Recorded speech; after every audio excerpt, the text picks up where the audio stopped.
Saat Ray kembali ke dungeon, tujuannya sudah jelas. Dia belum bisa mengalahkan demon tengkorak itu. Jadi target pertamanya adalah para satu tebasan, skill Ice Needle. Berhasil didapat. Lalu makhluk itu langsung menjadi arang dengan fireball-nya. Impact kedua ketakutan, tapi si demon tengkorak dengan mudah memanggilnya kembali. Ray terpaksa melawannya berulang kali demi menaikkan level agar bisa bertahan. Momen krusial pun tiba saat Ray mencapai level 30 dan membuka skill sintesis. Dengan satu langkah nekat, ia menggabungkan Ice Needle dan Fireball, menciptakan serangan baru. Fire Lance! Serangan itu berhasil merobek perisai mana si demon. Ray pun menerobos masuk.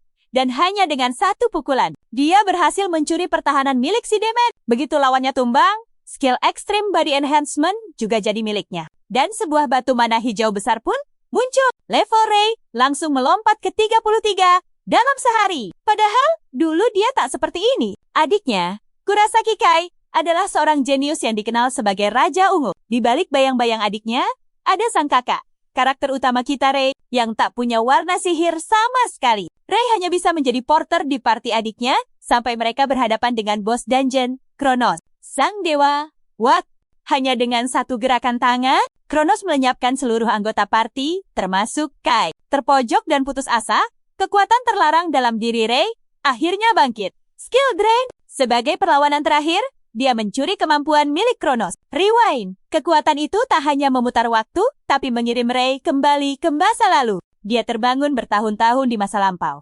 Berbekal kekuatan dewa dan tekad yang membara. Kali ini, dia yang akan mengubah takdirnya. Ray sangat terkejut. Tapi pemandangan di luar jendela lebih mengejutkan lagi.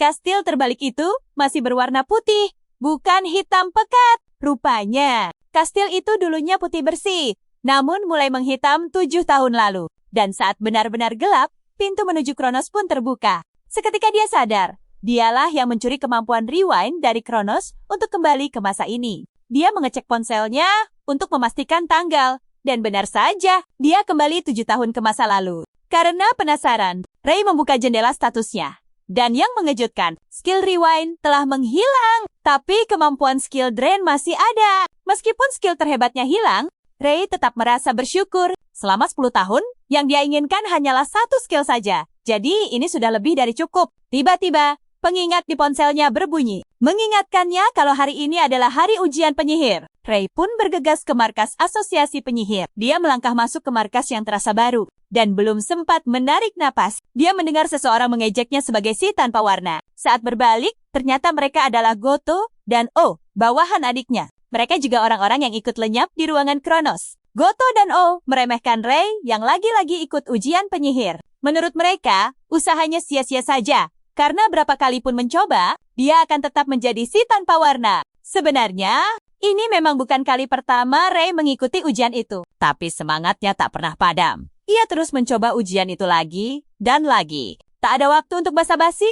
Ia menepis tangan mereka dan menyuruhnya pergi. Tiba-tiba, ia sudah berada di hadapan penguji bernama Hinata Raina, seorang penyihir peringkat B. Hinata yang sudah bosan melihat Ray, memperingatkannya untuk berhenti sebelum celaka. Ray meyakinkan Hinata kalau kali ini semua akan berbeda. Mau tak mau, Hinata mengantar Ray ke lokasi ujian. Karena sudah terlalu sering, Ray tak butuh penjelasan apapun. Ternyata, misinya adalah mengumpulkan 3 batu mana dari para goblin untuk lulus. Bagi yang punya skill, ini tugas mudah. Tapi bagi Ray, ini selalu jadi perjuangan berat. Namun, sebuah insiden mengejutkan terjadi pada hari itu. Monster mengerikan tiba-tiba muncul di dungeon level 1. Sesuai dugaan Ray, monster yang ditakuti itu muncul di kejauhan. Dengan aura yang mengancam. Sosoknya adalah Goblin Topi Merah, monster level 37. Hinata terperanjat saat melihatnya. Bertanya-tanya, mengapa monster sebahaya itu bisa ada di dungeon ini? Hinata menghunus pedangnya, menyuruh Ray lari agar ia bisa melindunginya. Namun, Ray tahu perbedaan level mereka terlalu besar. Sebelum ia kembali ke masa lalu, Hinata kalah telak karena berjuang mati-matian memastikan Ray bisa selamat. Hinata terluka sangat parah hingga terpaksa pensiun sebagai penyihir. Ray selalu menyalahkan dirinya sendiri karena karier Hinata hancur akibat kelemahannya. Akan tetapi, kali ini Ray bertekad untuk membalikkan takdir. Ray menarik pedang pendeknya dan saat monster itu menerjang ke arahnya, ia melemparkan pedang itu. Ternyata, monster itu punya skill peningkat fisik. Dan seperti dugaan Ray, monster itu dengan mudah menangkis pedangnya. Monster itu terus maju. Dan Ray melayangkan tinju keras ke kepalanya. Hal itu memancing amarah si monster. Tapi saat ia hendak menghukum Ray, kekuatan Ray tiba-tiba mencuri skill peningkat fisik dari monster itu. Membuat statistiknya melonjak drastis. Si goblin berdiri kaget. Bertanya-tanya mengapa ia tiba-tiba merasa begitu lemah. Saat monster itu masih kebingungan, Ray dengan mudah membelah tubuhnya menjadi 2 dari kepala hingga ke bawah. Hinata terpana.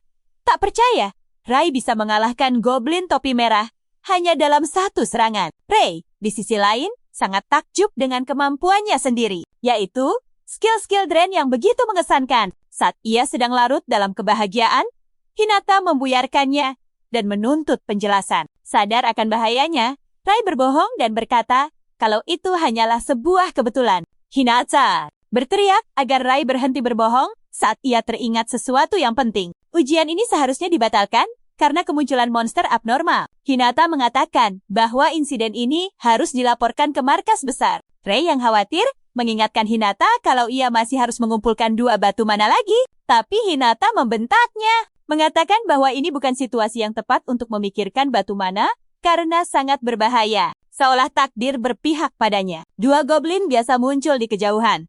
Dan Ray dengan cepat menyingkirkan mereka berdua. Hinata hanya bisa terdiam dengan mulut ternganga. Ray lalu memungut batu mana yang jatuh dan bertanya apa ia boleh mengambilnya. Saking kagetnya, Hinata tak bisa menjawab. Mereka pun kembali ke markas. Tak lama kemudian, Hinata datang membawa lisensi penyihir milik Ray. Ray resmi menjadi penyihir peringkat C.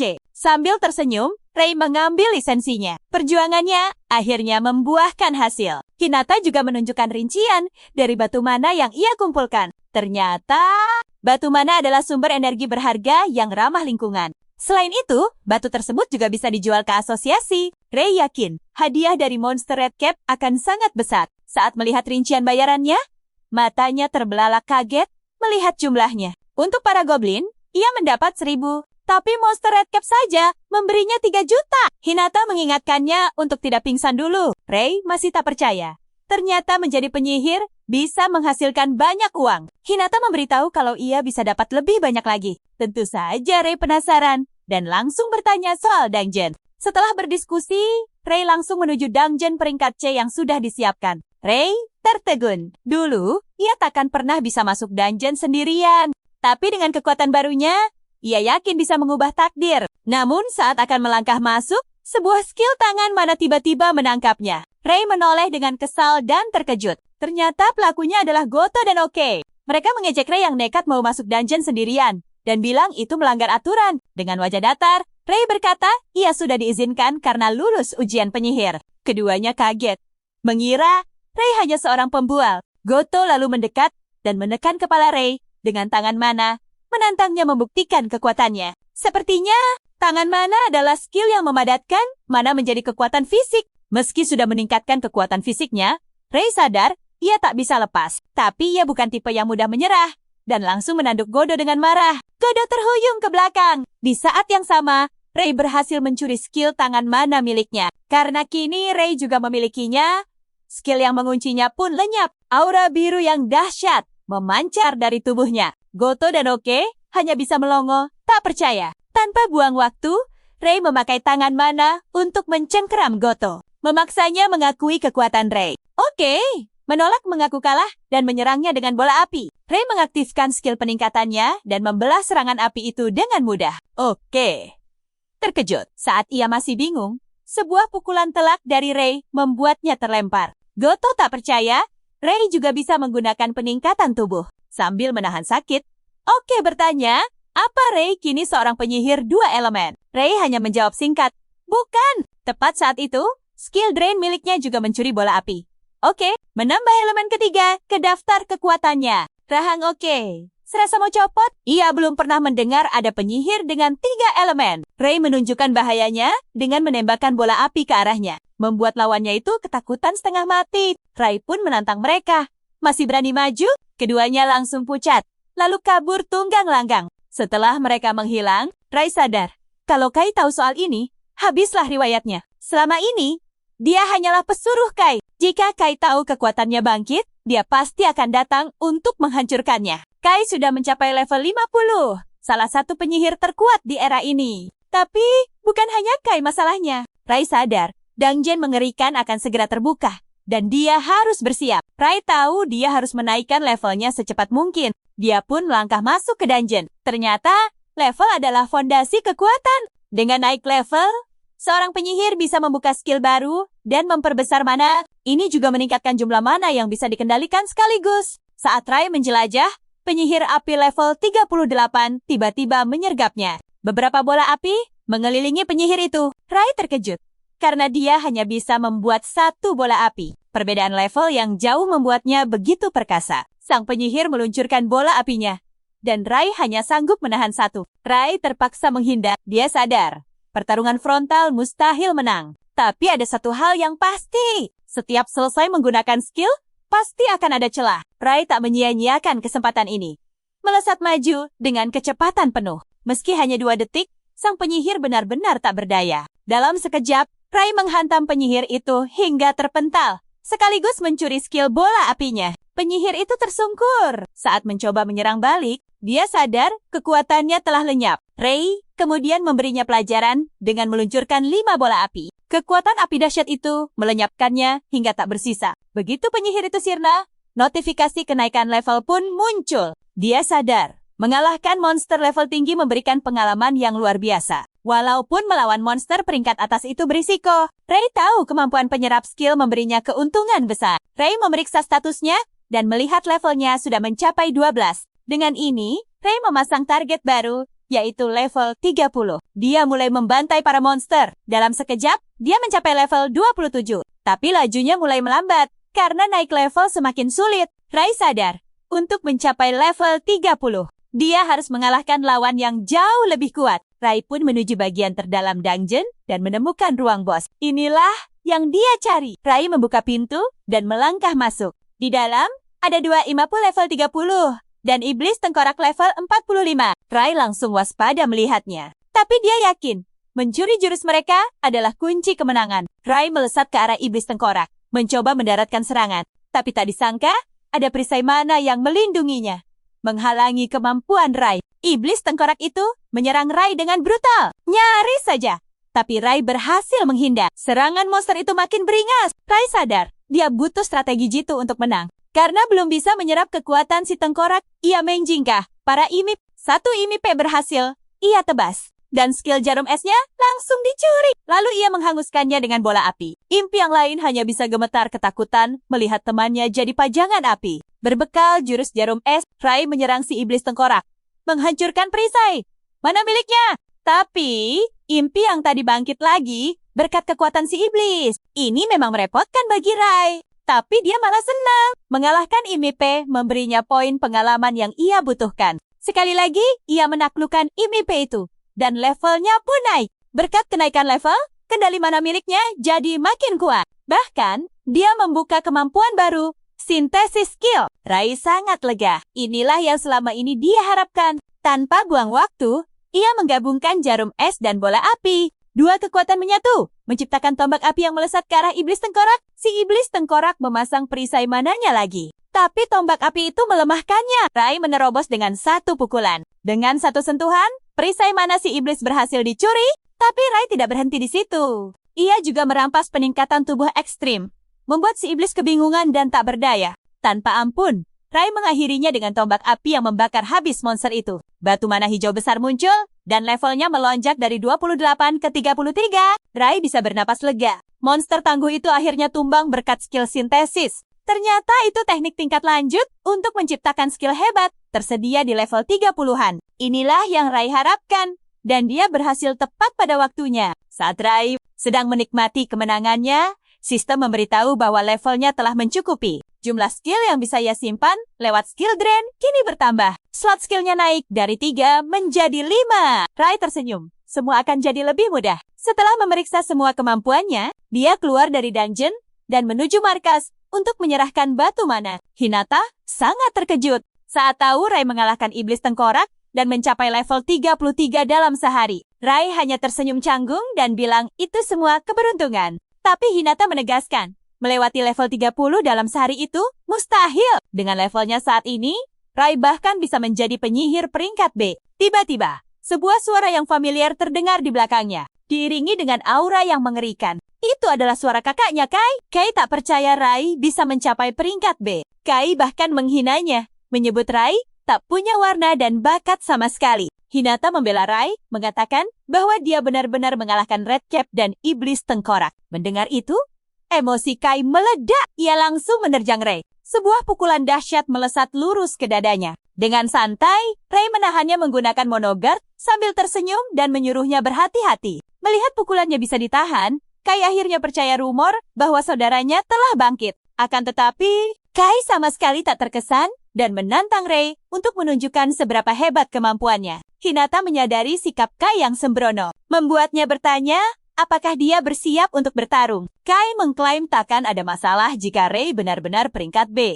Seperti yang mereka katakan, kecuali dia hanyalah penyihir palsu yang menyelinap naik peringkat. Rai sadar bahwa menolak permintaan Kai hanya akan membuatnya menghadapi masalah di kemudian hari. Rai kemudian memutuskan untuk menerima tantangan Kai. Hal ini mengejutkan Ji, tapi sekaligus membuatnya marah. Keduanya pun menuju arena markas untuk menyelesaikan perselisihan mereka. Rai sadar ia harus berhati-hati dengan jumlah mana yang bisa ia kendalikan karena lawannya jauh lebih kuat. Rai juga tahu ia harus selalu waspada karena combo maksimalnya hanya 3 skill dasar. Sedangkan Kai punya 5 hanya dengan perbedaan jumlah itu saja.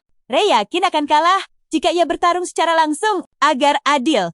Rai sadar ia harus mengeluarkan sesuatu yang istimewa. Begitu mereka siap bertarung, Rai menyerang dengan jarum es dan Kai membalas dengan bola api. Kedua serangan itu beradu di tengah, menimbulkan ledakan keras dan kepulan asap. Asap itu mengaburkan pandangan Kai, dan tanpa ia sadari, Rai sudah di depannya. Mengejutkannya, Kai terkejut melihat saudaranya kini menjadi pengguna 2 elemen. Di sisi lain, Rai mencoba menghitung sisa mana skill yang bisa digunakan Kai. Saat ia bergerak mendekati Kai, ia mengaktifkan sintesis skill untuk menciptakan tombak api. Kai terkejut melihatnya. Ini artinya, saudaranya kini bisa menggunakan 3 elemen skill.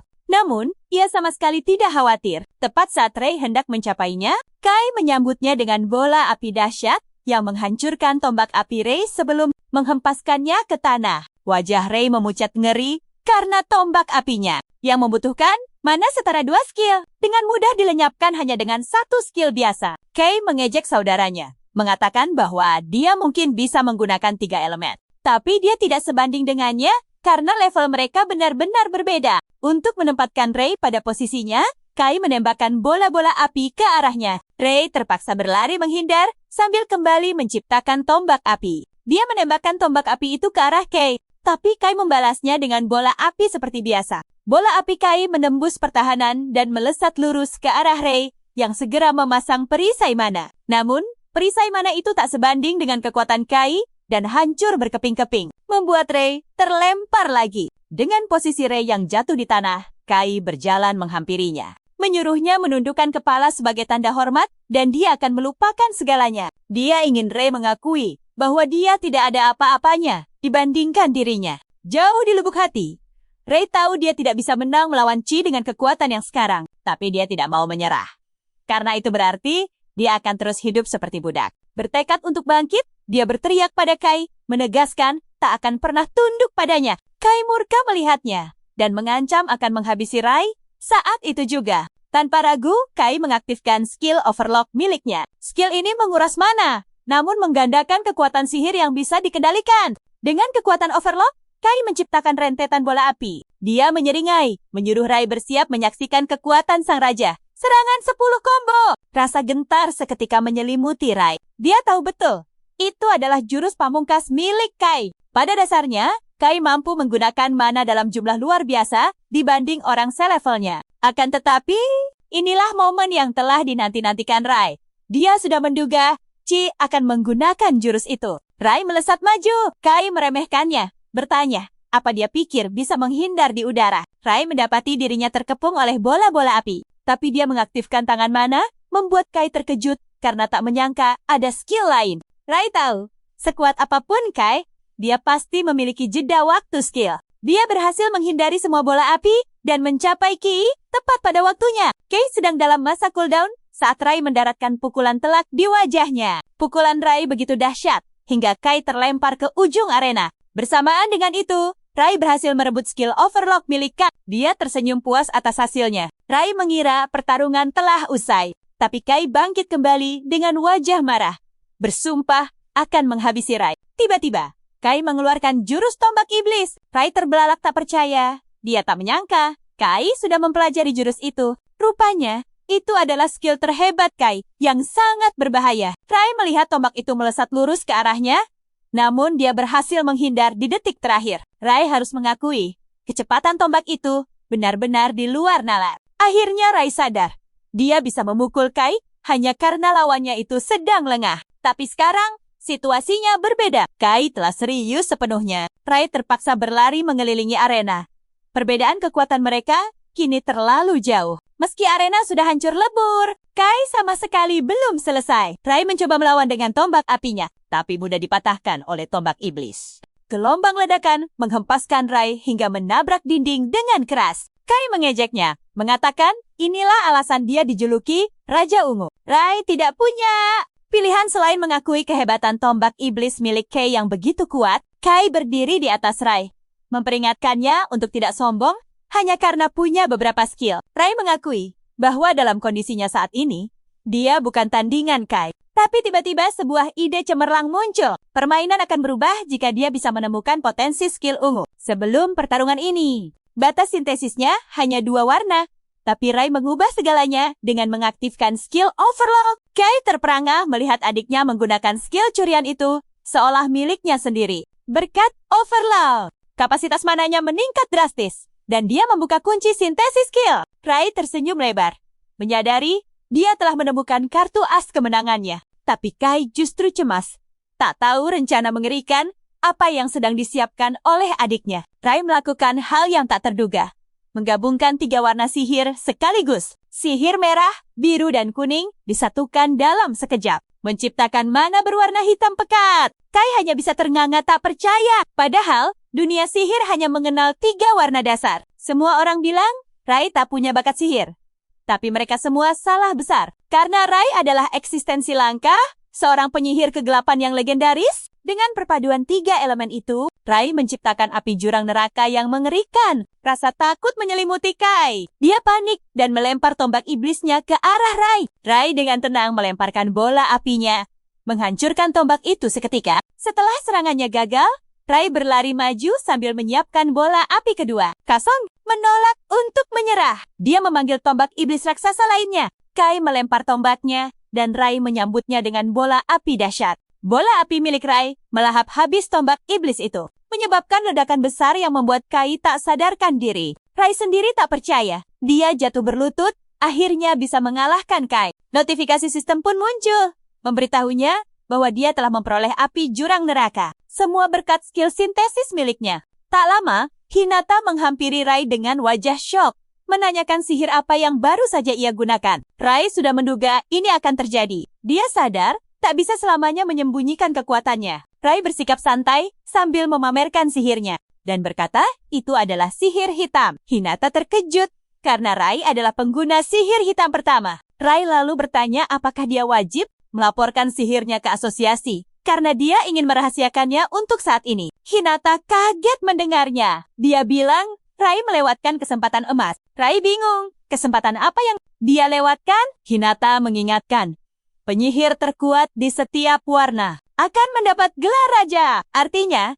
Rai adalah raja hitam satu-satunya. Rai berpikir sejenak. Meski tawarannya menggiurkan, dia menolaknya untuk sekarang. Rai sadar dirinya masih terlalu lemah untuk menjadi seorang raja. Tiba-tiba, dia teringat kakaknya yang pingsan dan bertanya tentang kondisi Kai pada Hinata. Hinata meyakinkan bahwa Kai adalah seorang raja.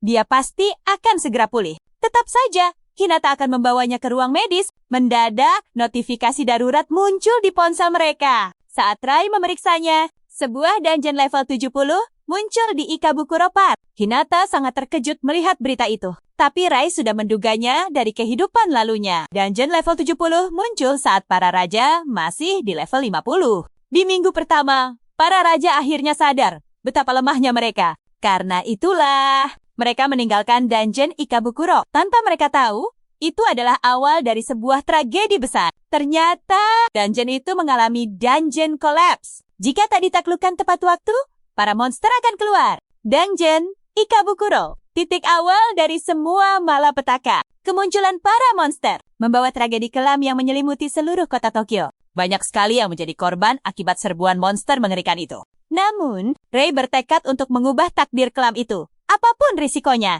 Hinata nyaris terhuyung mendengar rencana gila Rei untuk menaklukkan dungeon. Dia mengingatkan betapa berbahayanya tempat itu, bahkan untuk Rei sekalipun. Terlebih lagi, hanya penyihir peringkat A dengan level di atas 50 yang diizinkan masuk. Untungnya, masih ada sedikit waktu sebelum bencana itu terjadi. Rei memastikan apakah ujian promosi peringkat A diadakan minggu depan? Hinata mengiyakan, dan Rei pun dengan mantap berencana untuk naik ke peringkat A saat itu juga. Hinata semakin terkejut mendengarnya, tapi ia tahu dengan kemampuan Rei, hal itu bukanlah mustahil. Hanya saja, raut wajahnya menunjukkan adanya satu masalah besar. Rei pun langsung menanyakan apa yang salah. Ternyata, untuk ikut ujian peringkat A, Rei harus menyelesaikan dungeon peringkat B bersama sebuah party. Artinya, dia harus membentuk tim, sebuah syarat mutlak yang benar-benar ia lupakan. Rei memeriksa ponselnya, hanya untuk menemukan pesan penolakan. Tak ada satupun yang sudi membentuk party dengannya. Dungeon peringkat B harus diselesaikan sebelum minggu ini berakhir. Rei sadar,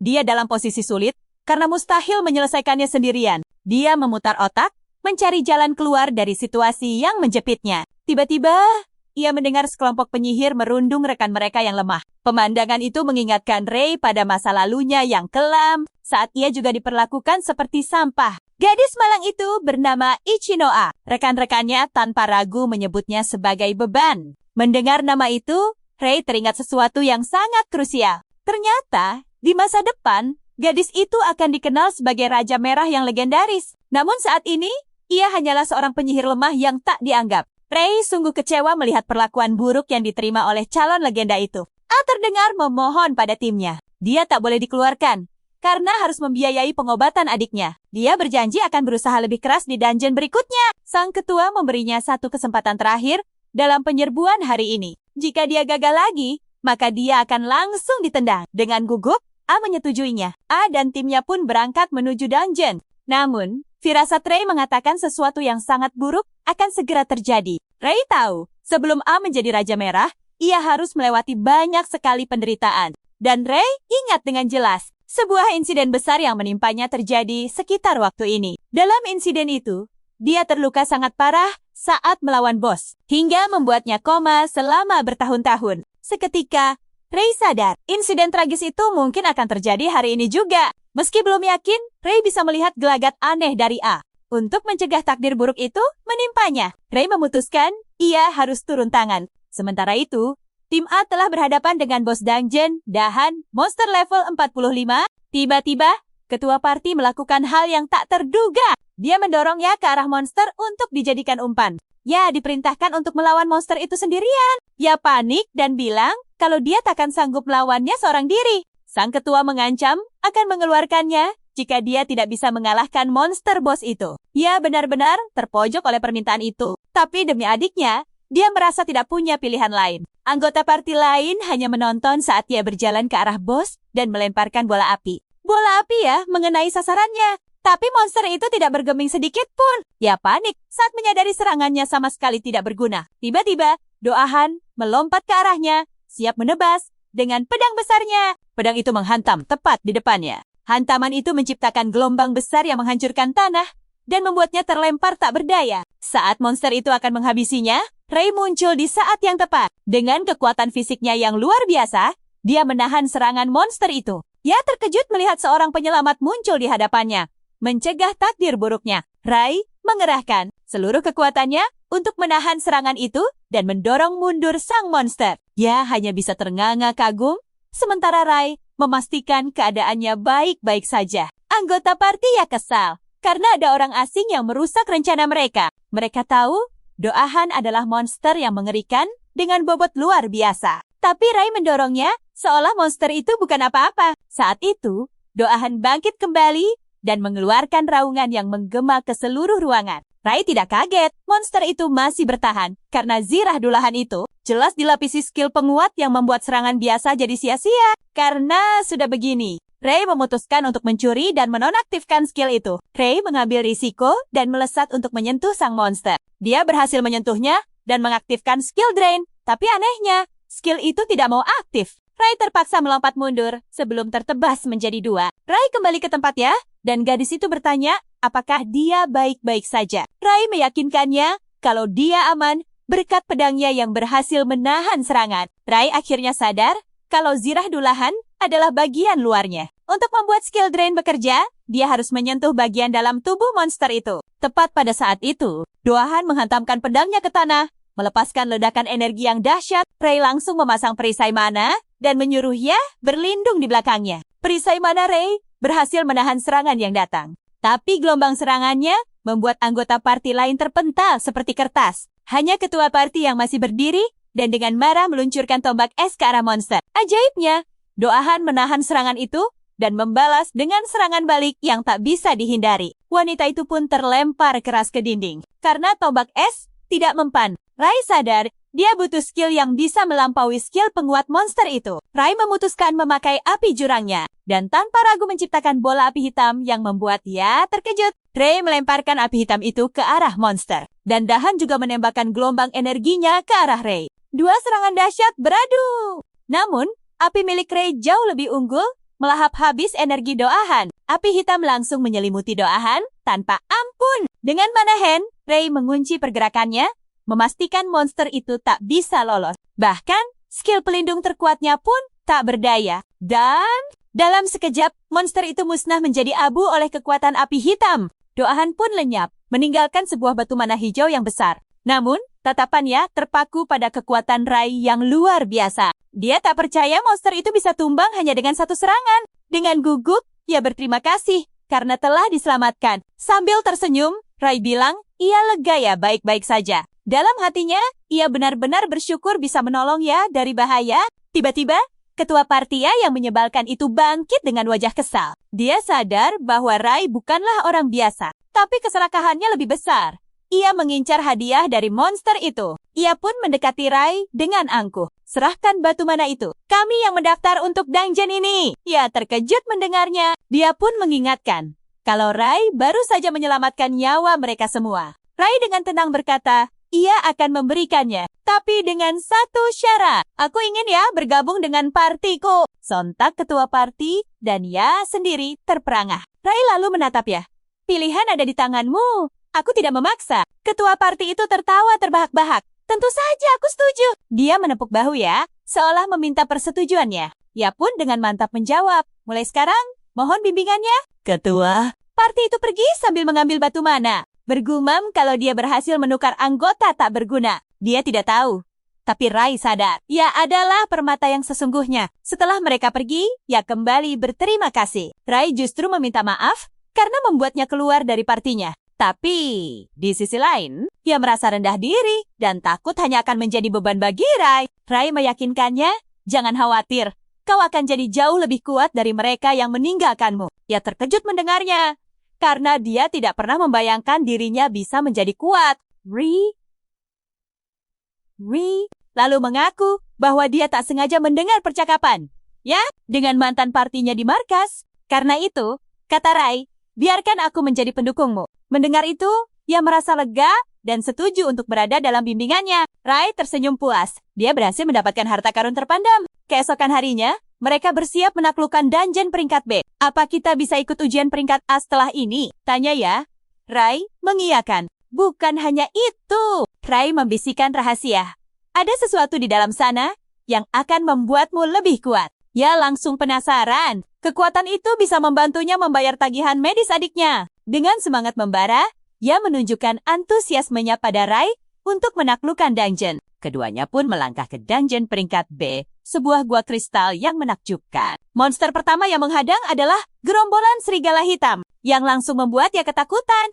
Namun, Rai dengan tenang memintanya mundur, biar dia yang mengurus semuanya. Rai melesat maju, mengaktifkan peningkatan tubuh ekstrem saat mendekati para monster. Berbekal pedangnya, Ia menyingkirkan monster-monster itu seolah mereka bukan apa-apa. Satu persatu, monster tumbang. Membuat yang melihat dari belakang, terperangah. Dia takjub dengan kekuatan Rai yang luar biasa. Kekuatannya jauh melampaui semua rekan partinya yang dulu. Rai lalu membawa ke tempat yang telah ia siapkan. Meyakinkannya kalau dia akan selalu ada untuk mendukungnya. Mengikuti rencana, ia pun maju menghadapi monster demi naik level lebih cepat. Meski hanya bisa serangan sederhana, ia bertekad mengerahkan seluruh kemampuannya. Ia merapal bola-bola api, bersiap menyambut monster kecil yang berlari ke arahnya. Sementara itu, Rai mengawasi dari belakang. Ini adalah ujian sempurna agar ia menemukan kekuatannya sendiri. Saat ia sibuk, sesosok monster raksasa tiba-tiba muncul di belakangnya. Tapi Rai sudah siap menghadapinya. Dia tak akan membiarkan apapun mengganggu momen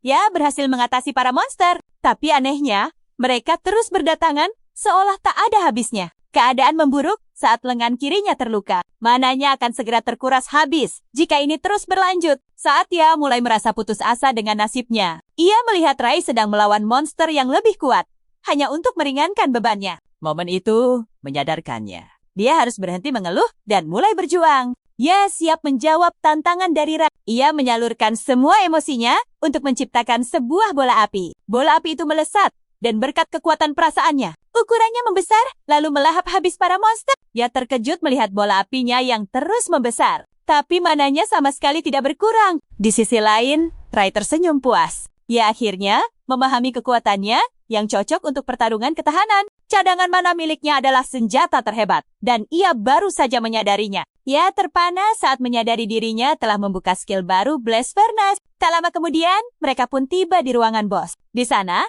seekor slime raksasa level 52 menunggu. Rai maju sambil menyuruh menggunakan skill barunya. Ia mengerti dan langsung melepaskan Blast Furnace. Kekuatan api dahsyat yang keluar bahkan mengejutkan dirinya sendiri. Ia tak menyangka bisa mengeluarkan kekuatan sehebat itu. Rai tahu potensi skill itu yang meningkatkan kekuatan sihir dengan bayaran mana yang tinggi. Kemampuan itu sangat cocok untuk Tapi tiba-tiba Rai sadar kekuatan api yang ia lihat jauh melampaui dugaannya. Api dari menyelimuti seluruh ruangan, mengubahnya menjadi merah, dan melenyapkan slime itu seketika. Setelah bos berhasil dikalahkan, Rai pun menghampirinya, memujinya atas kerja kerasnya. Ia sempat terkejut, namun ia berhasil menguasai diri dan tertawa. Ia tak menyangka memiliki kekuatan sehebat ini. Namun, ia tak lupa berterima kasih pada Rai. Karena berkat dialah potensi tersembunyi, ia akhirnya bangkit. Setelah berhasil menaklukkan dungeon peringkat B,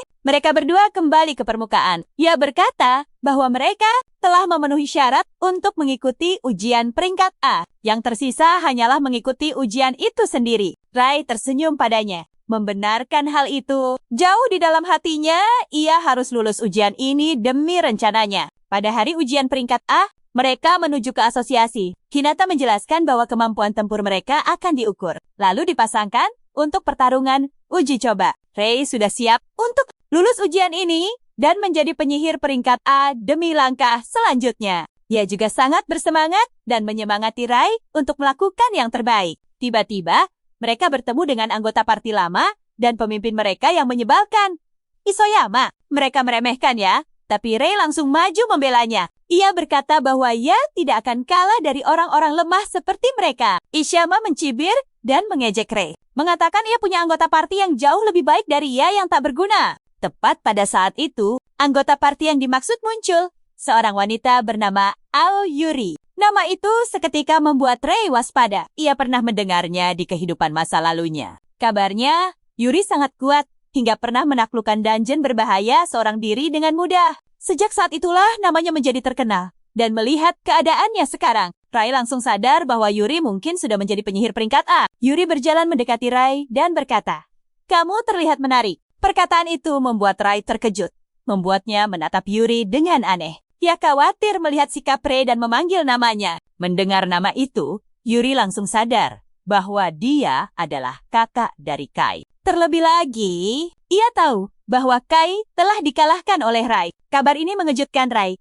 Ia tak tahu pencapaiannya sudah tersebar luas. Sementara itu, ia benar-benar terkejut dan bertanya pada Rai, apakah berita itu benar? Yuri lalu berbalik menatap Rai. "Kamu mungkin hebat, tapi kamu bukan tandinganku." Yuri bahkan berkata bahwa sang Raja Ungu, Kai, jauh lebih lemah darinya. Sesaat kemudian, para penyihir berkumpul di pusat pelatihan untuk menguji kekuatan tempur mereka pada golem buatan. Ternyata, golem itu dilapisi oleh batuan khusus yang lebih keras dari batu biasa. Dan para penyihir ditantang untuk mengerahkan seluruh kekuatan mereka. Ray menjadi orang pertama yang maju. Ia berdiri di depan golem dan menciptakan bola api. Para penyihir lain menertawakannya karena menggunakan elemen api pada golem elemen logam. Sambil berlari menuju golem, Ray tahu betul bahwa elemen api tidak akan berguna melawannya. Tapi sesaat sebelum mencapai golem, ia menggabungkan serangan api dengan serpihan es, menciptakan tombak api. Ray menembakkan tombak api itu, menghancurkan kepala golem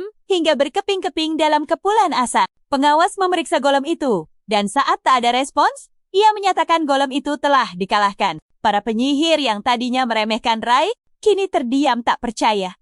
Melihat golem itu hancur hanya dengan satu serangan. Sementara itu, Yuri tampak kagum dengan cara Ray menyatukan dua elemen sihir menjadi kekuatan baru yang dahsyat. Ray tersenyum, jelas bangga dengan apa yang baru saja ia lakukan. Giliran ya, ia menjalani tes pengukuran mana, di mana ia harus menyentuh bola kristal untuk melihat hasilnya. Tepat saat tangannya mendekat, mantan rekan timnya mulai mengejeknya, menyuruhnya untuk tahu diri dan tak usah ikut ujian. Namun, semua orang di ruangan itu terperangah saat alat ukur menunjukkan kekuatan sihirnya yang begitu besar. Ia mah tak percaya dan menuduh ia pasti berbuat curang. Setelah semua tes prasyarat selesai, penguji mengumumkan agenda terakhir, yaitu pertarungan uji coba. Untuk pertandingan pertama, ia harus berhadapan dengan musuh bebuyutannya, Isoyama. Ya, tetap tenang, menanti pertarungan itu. Tapi Isoyama tak sabar ingin membongkar semua kelemahan ya di hadapan semua orang.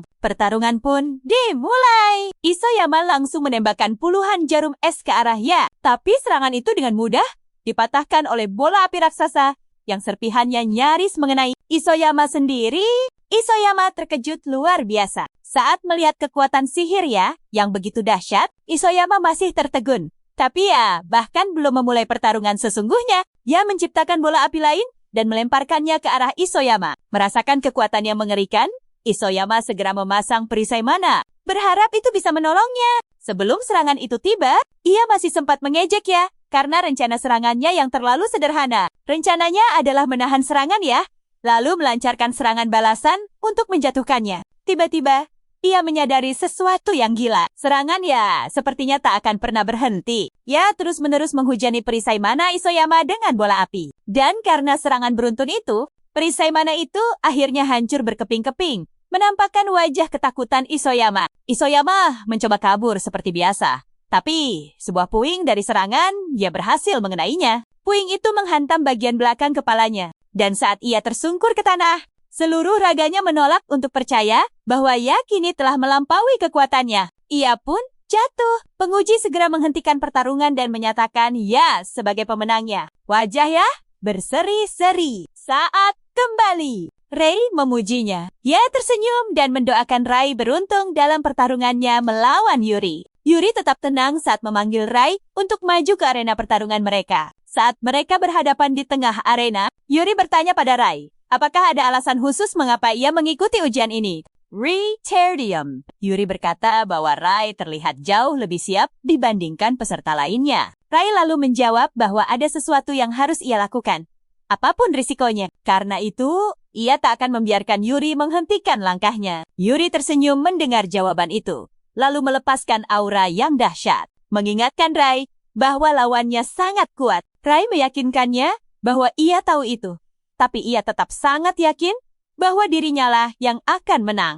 Kagum dengan kepercayaan dirinya, Yuri menghentikan perdebatan. Dia langsung mengajaknya bertarung untuk membuktikan kekuatan. Yuri memulai serangan lebih dulu. Ia meluncurkan rentetan monoblade ke arah Ray. Ray sigap menangkis dengan pedangnya, tapi dia terlihat kewalahan. Ternyata, Yuri punya jurus konversi mana yang memungkinkannya mengontrol mana sesuka hati. Tiba-tiba, serangan dahsyat Yuri hampir saja mengenainya. Untungnya Ray menghindar di detik terakhir. Seringai muncul di wajah Yuri, menganggap Ray hanya beruntung. Tapi Ray sudah muak, terus bertahan. Kini gilirannya untuk menyerang. Dia berlari menerjang, tapi Yuri tak akan membiarkannya mendekat begitu saja. Serangan jarak jauh diluncurkan, tapi Ray menahannya dengan perisai mana. Ray menerobos maju dan mengayunkan pedangnya dengan sekuat tenaga. Namun Yuri melompat mundur. Saat Yuri masih di udara, Ray mencoba mengakhirinya dengan tombak api. Tapi, jurus konversi mana menciptakan perisai untuk melindunginya.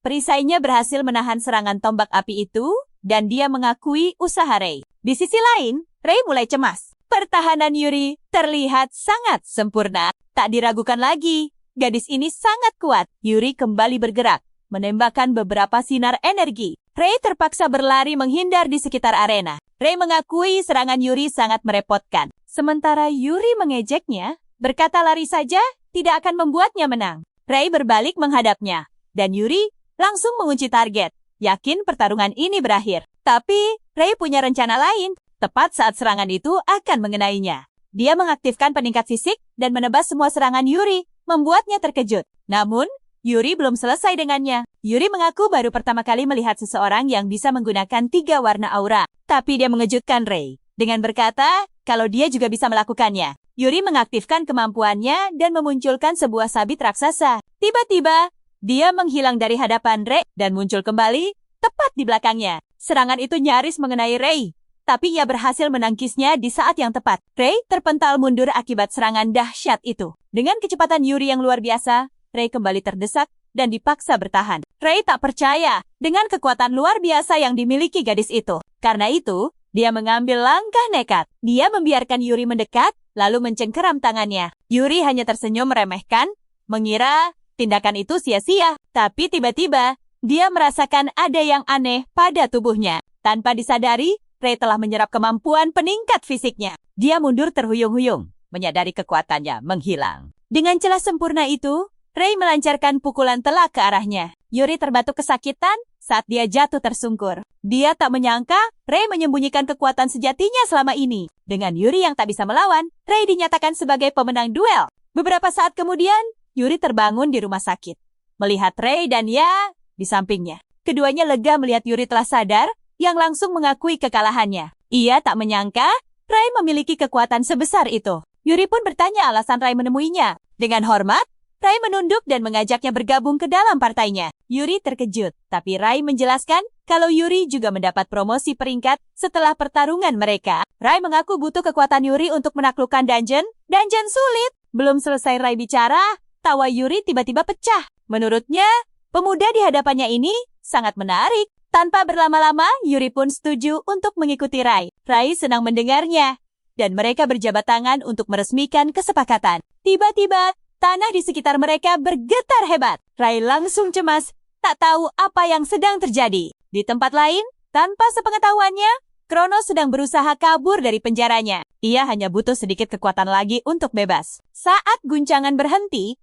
Ray teringat sesuatu dari kehidupan masa lalunya. Gempa seperti ini adalah pertanda runtuhnya dungeon Ikebukuro. Ray sadar bahwa batas waktu keruntuhan dungeon itu hampir tiba. Meskipun dungeon itu terkenal sangat sulit, Ray merasa mereka tidak punya pilihan lain saat ini. Ia pun memberitahu rencananya untuk menaklukkan dungeon itu, yang membuat kedua gadis itu terperangah. Mereka mengingatkan bahwa dungeon itu adalah yang paling sulit di wilayah mereka. Menaklukkannya hanya dengan bertiga adalah hal yang sangat berbahaya. Yuri bertanya, apakah ini ada hubungannya dengan gempa tadi? Ray mengiyakan. Ia mengaku punya firasat yang sangat buruk. Ray berkata, ada banyak laporan mengenai kemunculan monster abnormal. Ia yakin ini adalah pertanda dari sesuatu yang jauh lebih berbahaya. Bagi Yuri, alasan Ray tidaklah penting. Ia akan tetap mengikutinya. Melihat Yuri setuju, ia pun ikut meyakinkan Ray akan dukungannya. Ray bersyukur dan berterima kasih pada mereka. Keesokan harinya, parti Ray mengajukan permohonan untuk menaklukkan dungeon Ikebukuro. Permohonan mereka disetujui,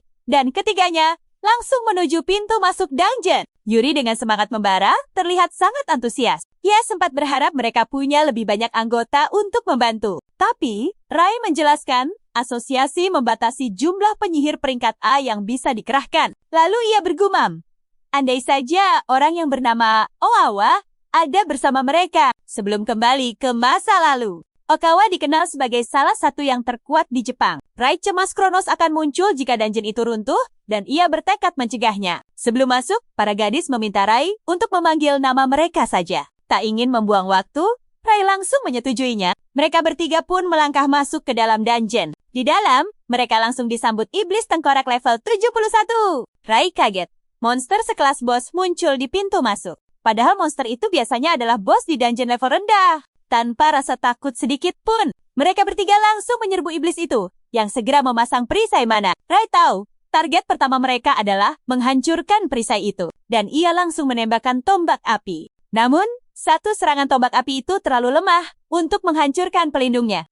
Dan Yuri pun menggabungkan kekuatan mereka untuk menjatuhkan perisai itu, membuka celah bagi Rai untuk berlari dan menebasnya jadi dua. Seperti biasa, mereka mendapatkan Monone hijau besar setelah mengalahkannya. Rai memuji kedua rekannya atas waktu serangan mereka yang sempurna. Yuri akhirnya memberanikan diri bertanya pada Rai soal kemampuannya yang beragam. Setelah berpikir sejenak, Rai pun akhirnya menjawab. Dia mengungkap kalau dirinya punya kemampuan bernama skill drain. Tentu saja, hal ini membuat mereka bingung. Rai menjelaskan, hanya dengan sentuhan, dia bisa mengambil alih skill orang lain. Yuri seketika teringat apa yang terjadi saat duel mereka dulu. Namun, Rai meyakinkan kalau skill milik Yuri sudah dia kembalikan. Di sisi lain, ia benar-benar terpukau.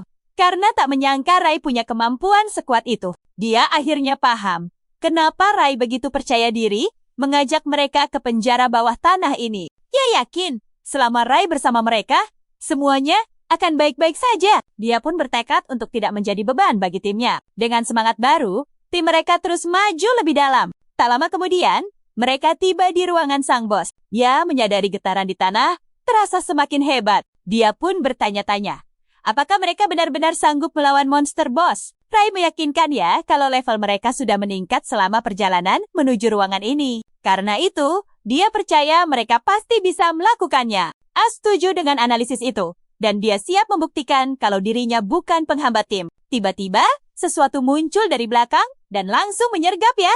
Mereka berbalik dan melihat sesosok makhluk yang mengerikan. Grim Reaper level 89, sang penguasa penjara bawah tanah. Rai sangat terkejut, karena seharusnya monster bos itu tidak keluar dari ruangannya. Berbagai pertanyaan langsung memenuhi kepalanya. Tapi yang paling utama adalah, mereka kini dalam masalah besar. Rai berkata pada Yuri, walau situasinya buruk, mereka harus menyelamatkan ya bagaimanapun caranya. Ternyata, ia berhasil mengeluarkan perisai mana untuk melindungi dirinya dari cengkraman. Tapi di saat yang bersamaan, Rai cemas karena mana miliknya. Pasti ada batasnya. Meskipun pilihan terbaiknya adalah menggunakan api jurang neraka, dia tak bisa melakukannya karena ia akan ikut terkena serangan. Satu-satunya solusi adalah menemukan cara lain untuk membebaskannya. Rai lalu memberitahu Yuri kalau dia akan memancing perhatian monster itu. Dia meminta Yuri mencari celah untuk menyelamatkan ya.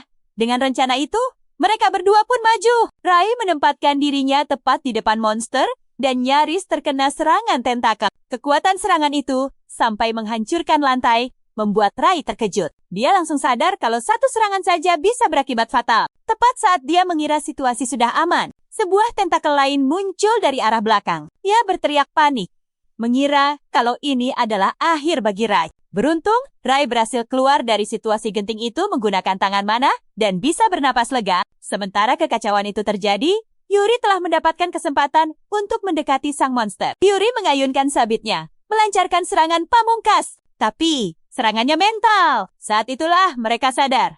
Monster itu punya skill penguat. Yuri terpaksa mundur sebelum terhimpit tentakel raksasanya. Rai langsung mengecek keadaannya dan Yuri meyakinkannya kalau dia baik-baik saja. Namun, keduanya merasakan ada sebuah kejanggalan besar. Pada dasarnya, monster tentakel selalu punya pertahanan yang lemah. Ini pertama kalinya Rai melihat monster sejenis dengan skill penguat. Keanehan lainnya adalah, monster itu berada di luar ruangannya tanpa mereka ketahui. Kronos adalah dalang di balik semua kekacauan yang terjadi di depan mata mereka. Tapi monster itu menyerang dengan beringas, membuat mereka tak punya waktu untuk berpikir. Sementara itu, di dalam perisai pelindungnya, ia merasa semua ini adalah kesalahannya. Dia sadar kalau selama ini terlalu pasif dan selalu mengandalkan Ray. Ia mulai memutar otaknya, mencari cara agar bisa membantu situasi genting ini. Yuri dan Ray kini menghadapi masalah besar karena mana mereka hampir habis setelah pertarungan tanpa henti.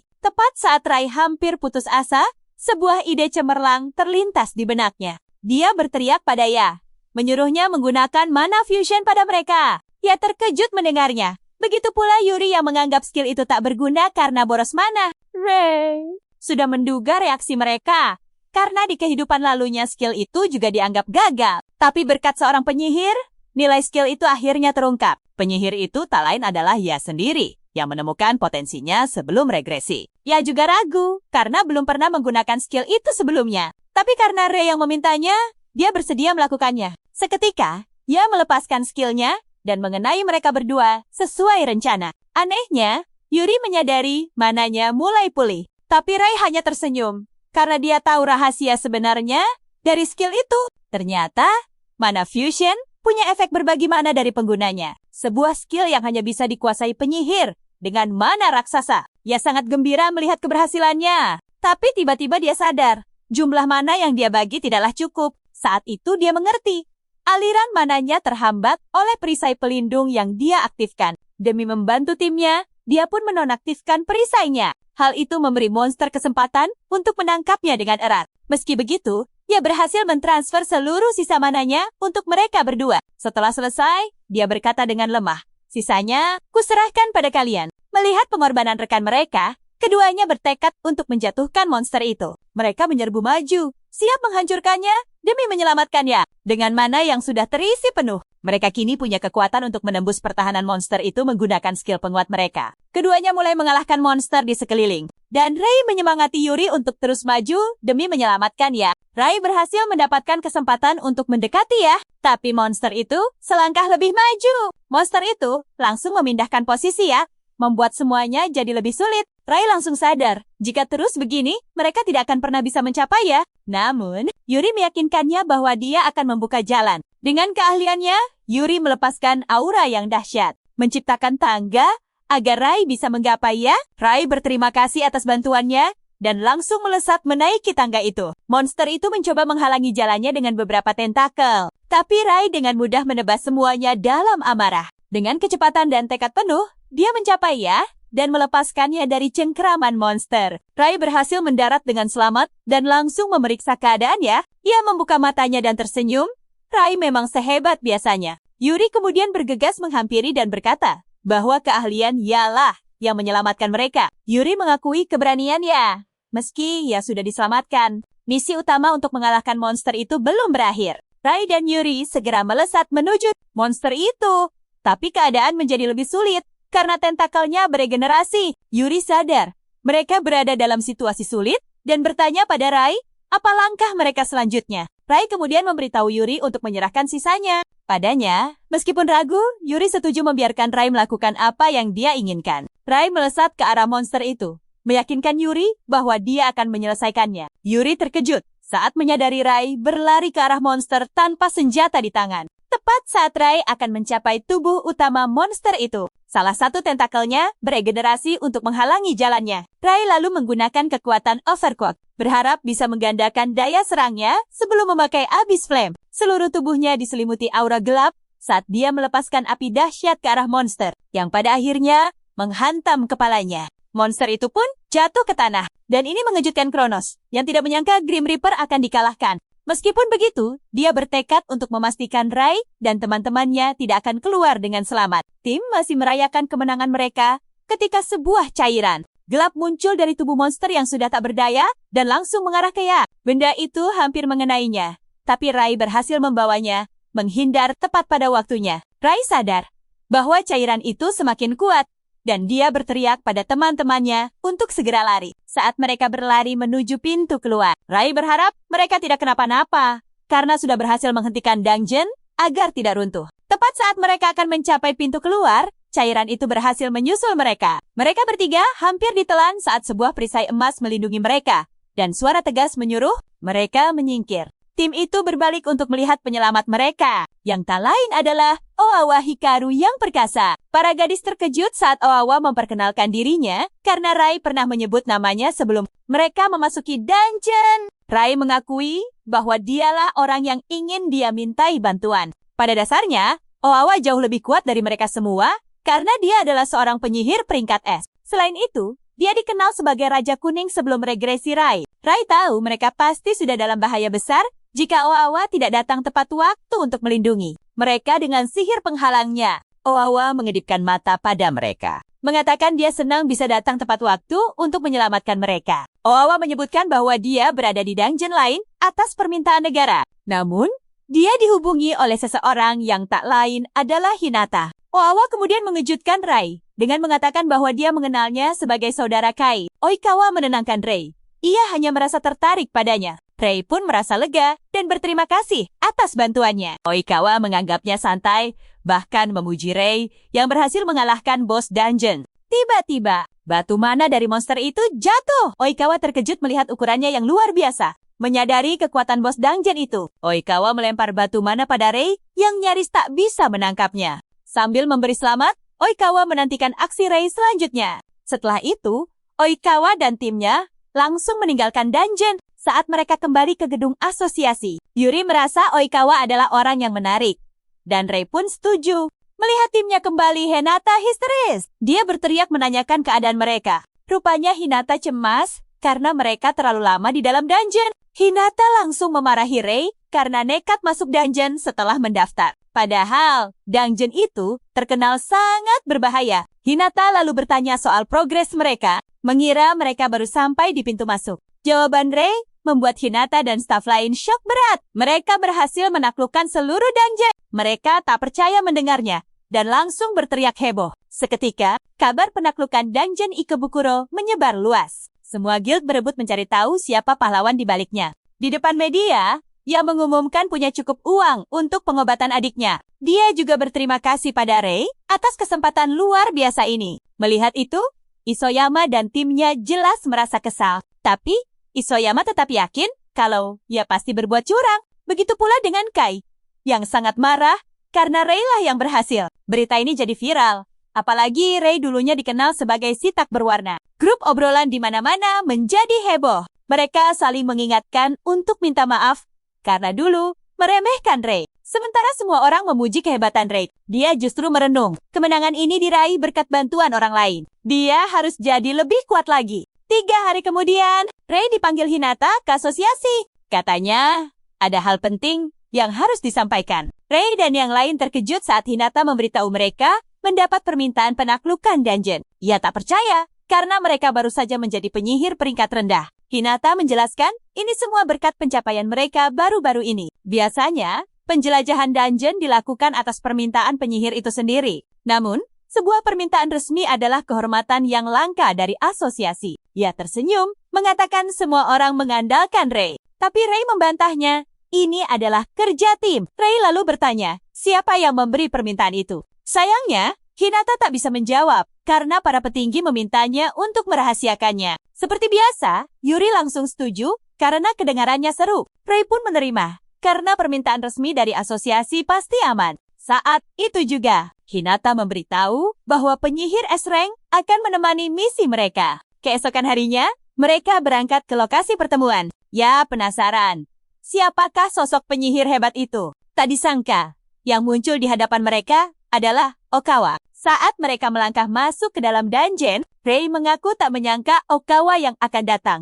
Dan Okawa tersenyum. Dia sengaja ingin memberi kejutan. Okawa bilang dia sangat antusias karena seluruh dunia memperhatikan mereka. Ya, merasa heran, tapi Rai setuju dengannya. Namun Rai mengingatkan kalau dia tetaplah penyihir S-Rank yang hebat. Rai lalu bertanya tentang mekanisme jebakan di dalam dungeon. Tim pengintai melaporkan adanya dinding api yang menghalangi jalan. Rai penasaran bagaimana cara mereka akan melewatinya. Okawa mengingatkan kalau dia punya sihir penghalang yang akan membuat api itu tak berarti. Rai merasa Okawa terlalu percaya diri dan meremehkan dungeon ini.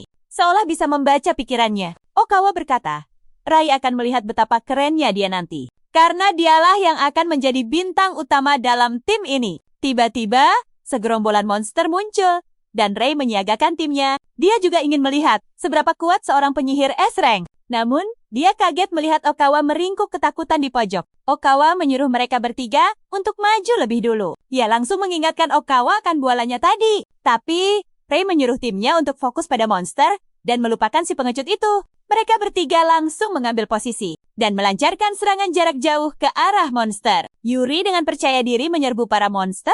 Baginya, mereka bukan apa-apa dibanding monster yang pernah ia lawan. Ya, dan Yuri menghabisi sebagian besar monster, sisanya diselesaikan oleh Rai. Okawa terpana melihat kekuatan mereka. Ya, dan Rei pun merayakan kemenangan. Okawa akhirnya bangkit dari persembunyiannya. Dia beralasan kalau dia benci serangga dan berterima kasih pada mereka. Tiba-tiba, beberapa serigala muncul dan menerjang ke arah Okawa. Namun, raut wajahnya berubah serius dan dengan mudah ia menghabisi mereka semua. Rai dan timnya terkejut melihat kekuatan Okawa yang sebenarnya. Okawa menjelaskan bahwa itu adalah jurus kotak persegi, salah satu sihir penghalangnya. Namun, jurus itu tak bisa digunakan melawan musuh yang berukuran besar. Rai sangat takjub.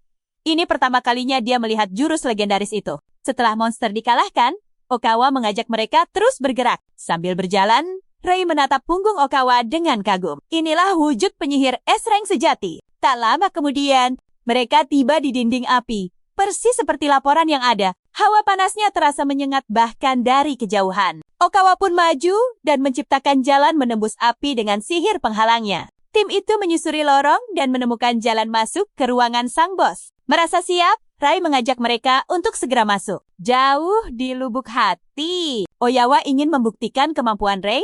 Apakah dia sehebat yang dirumorkan? Begitu masuk, Rai langsung mengeluh soal hawa panas yang menyengat. Ini pertanda bahwa musuh yang akan mereka hadapi sangatlah kuat. Akhirnya, sang bos muncul. Seekor Flamegar level 68, auranya saja sudah cukup membuat Rai sedikit gemetar. Rai panik saat monster itu mendekat dan menyuruh timnya memasang perisai mana. Namun, Okawa dengan tenang berkata, itu tidak perlu. Monster itu menyemburkan api, tapi dengan mudah ditahan oleh perisai sihir Okawa. Pemandangan itu membuat Rai terkejut. Okawa berkata dia akan fokus bertahan, sementara yang lain menyerang. Rai menyetujuinya, tapi ia butuh sesaat untuk menyusun strategi. Dia sadar perisai itu bisa hancur jika menerima serangan besar. Rai sempat berpikir untuk memakai api jurangnya, tapi ide itu langsung dibuang, mengingat monster ini sangat lincah. Apalagi, penggunaan mana untuk jurus itu sangatlah besar. Rai sadar, dia harus mencari cara lain untuk menaklukkan monster itu. Rai pun memimpin serangan sambil meminta Yuri dan Ei mencari celah. Mendekati monster, Rai mengaktifkan penguatan tubuh dan melesat maju. Rai mengecoh lawan seolah akan menyerang dari depan. Namun, ia bermanuver ke belakang dan mendaratkan serangan telak. Yuri dan A membantu dari jauh dengan serangan jarak jauh mereka.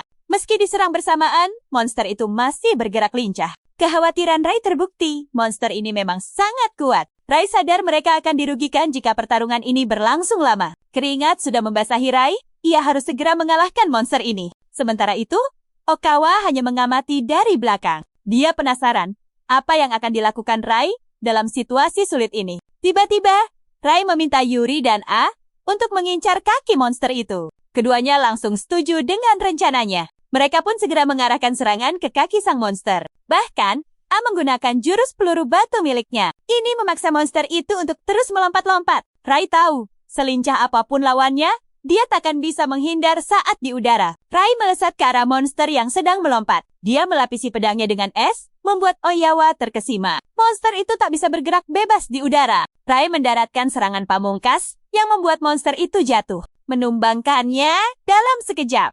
Kedua gadis itu menghampirinya.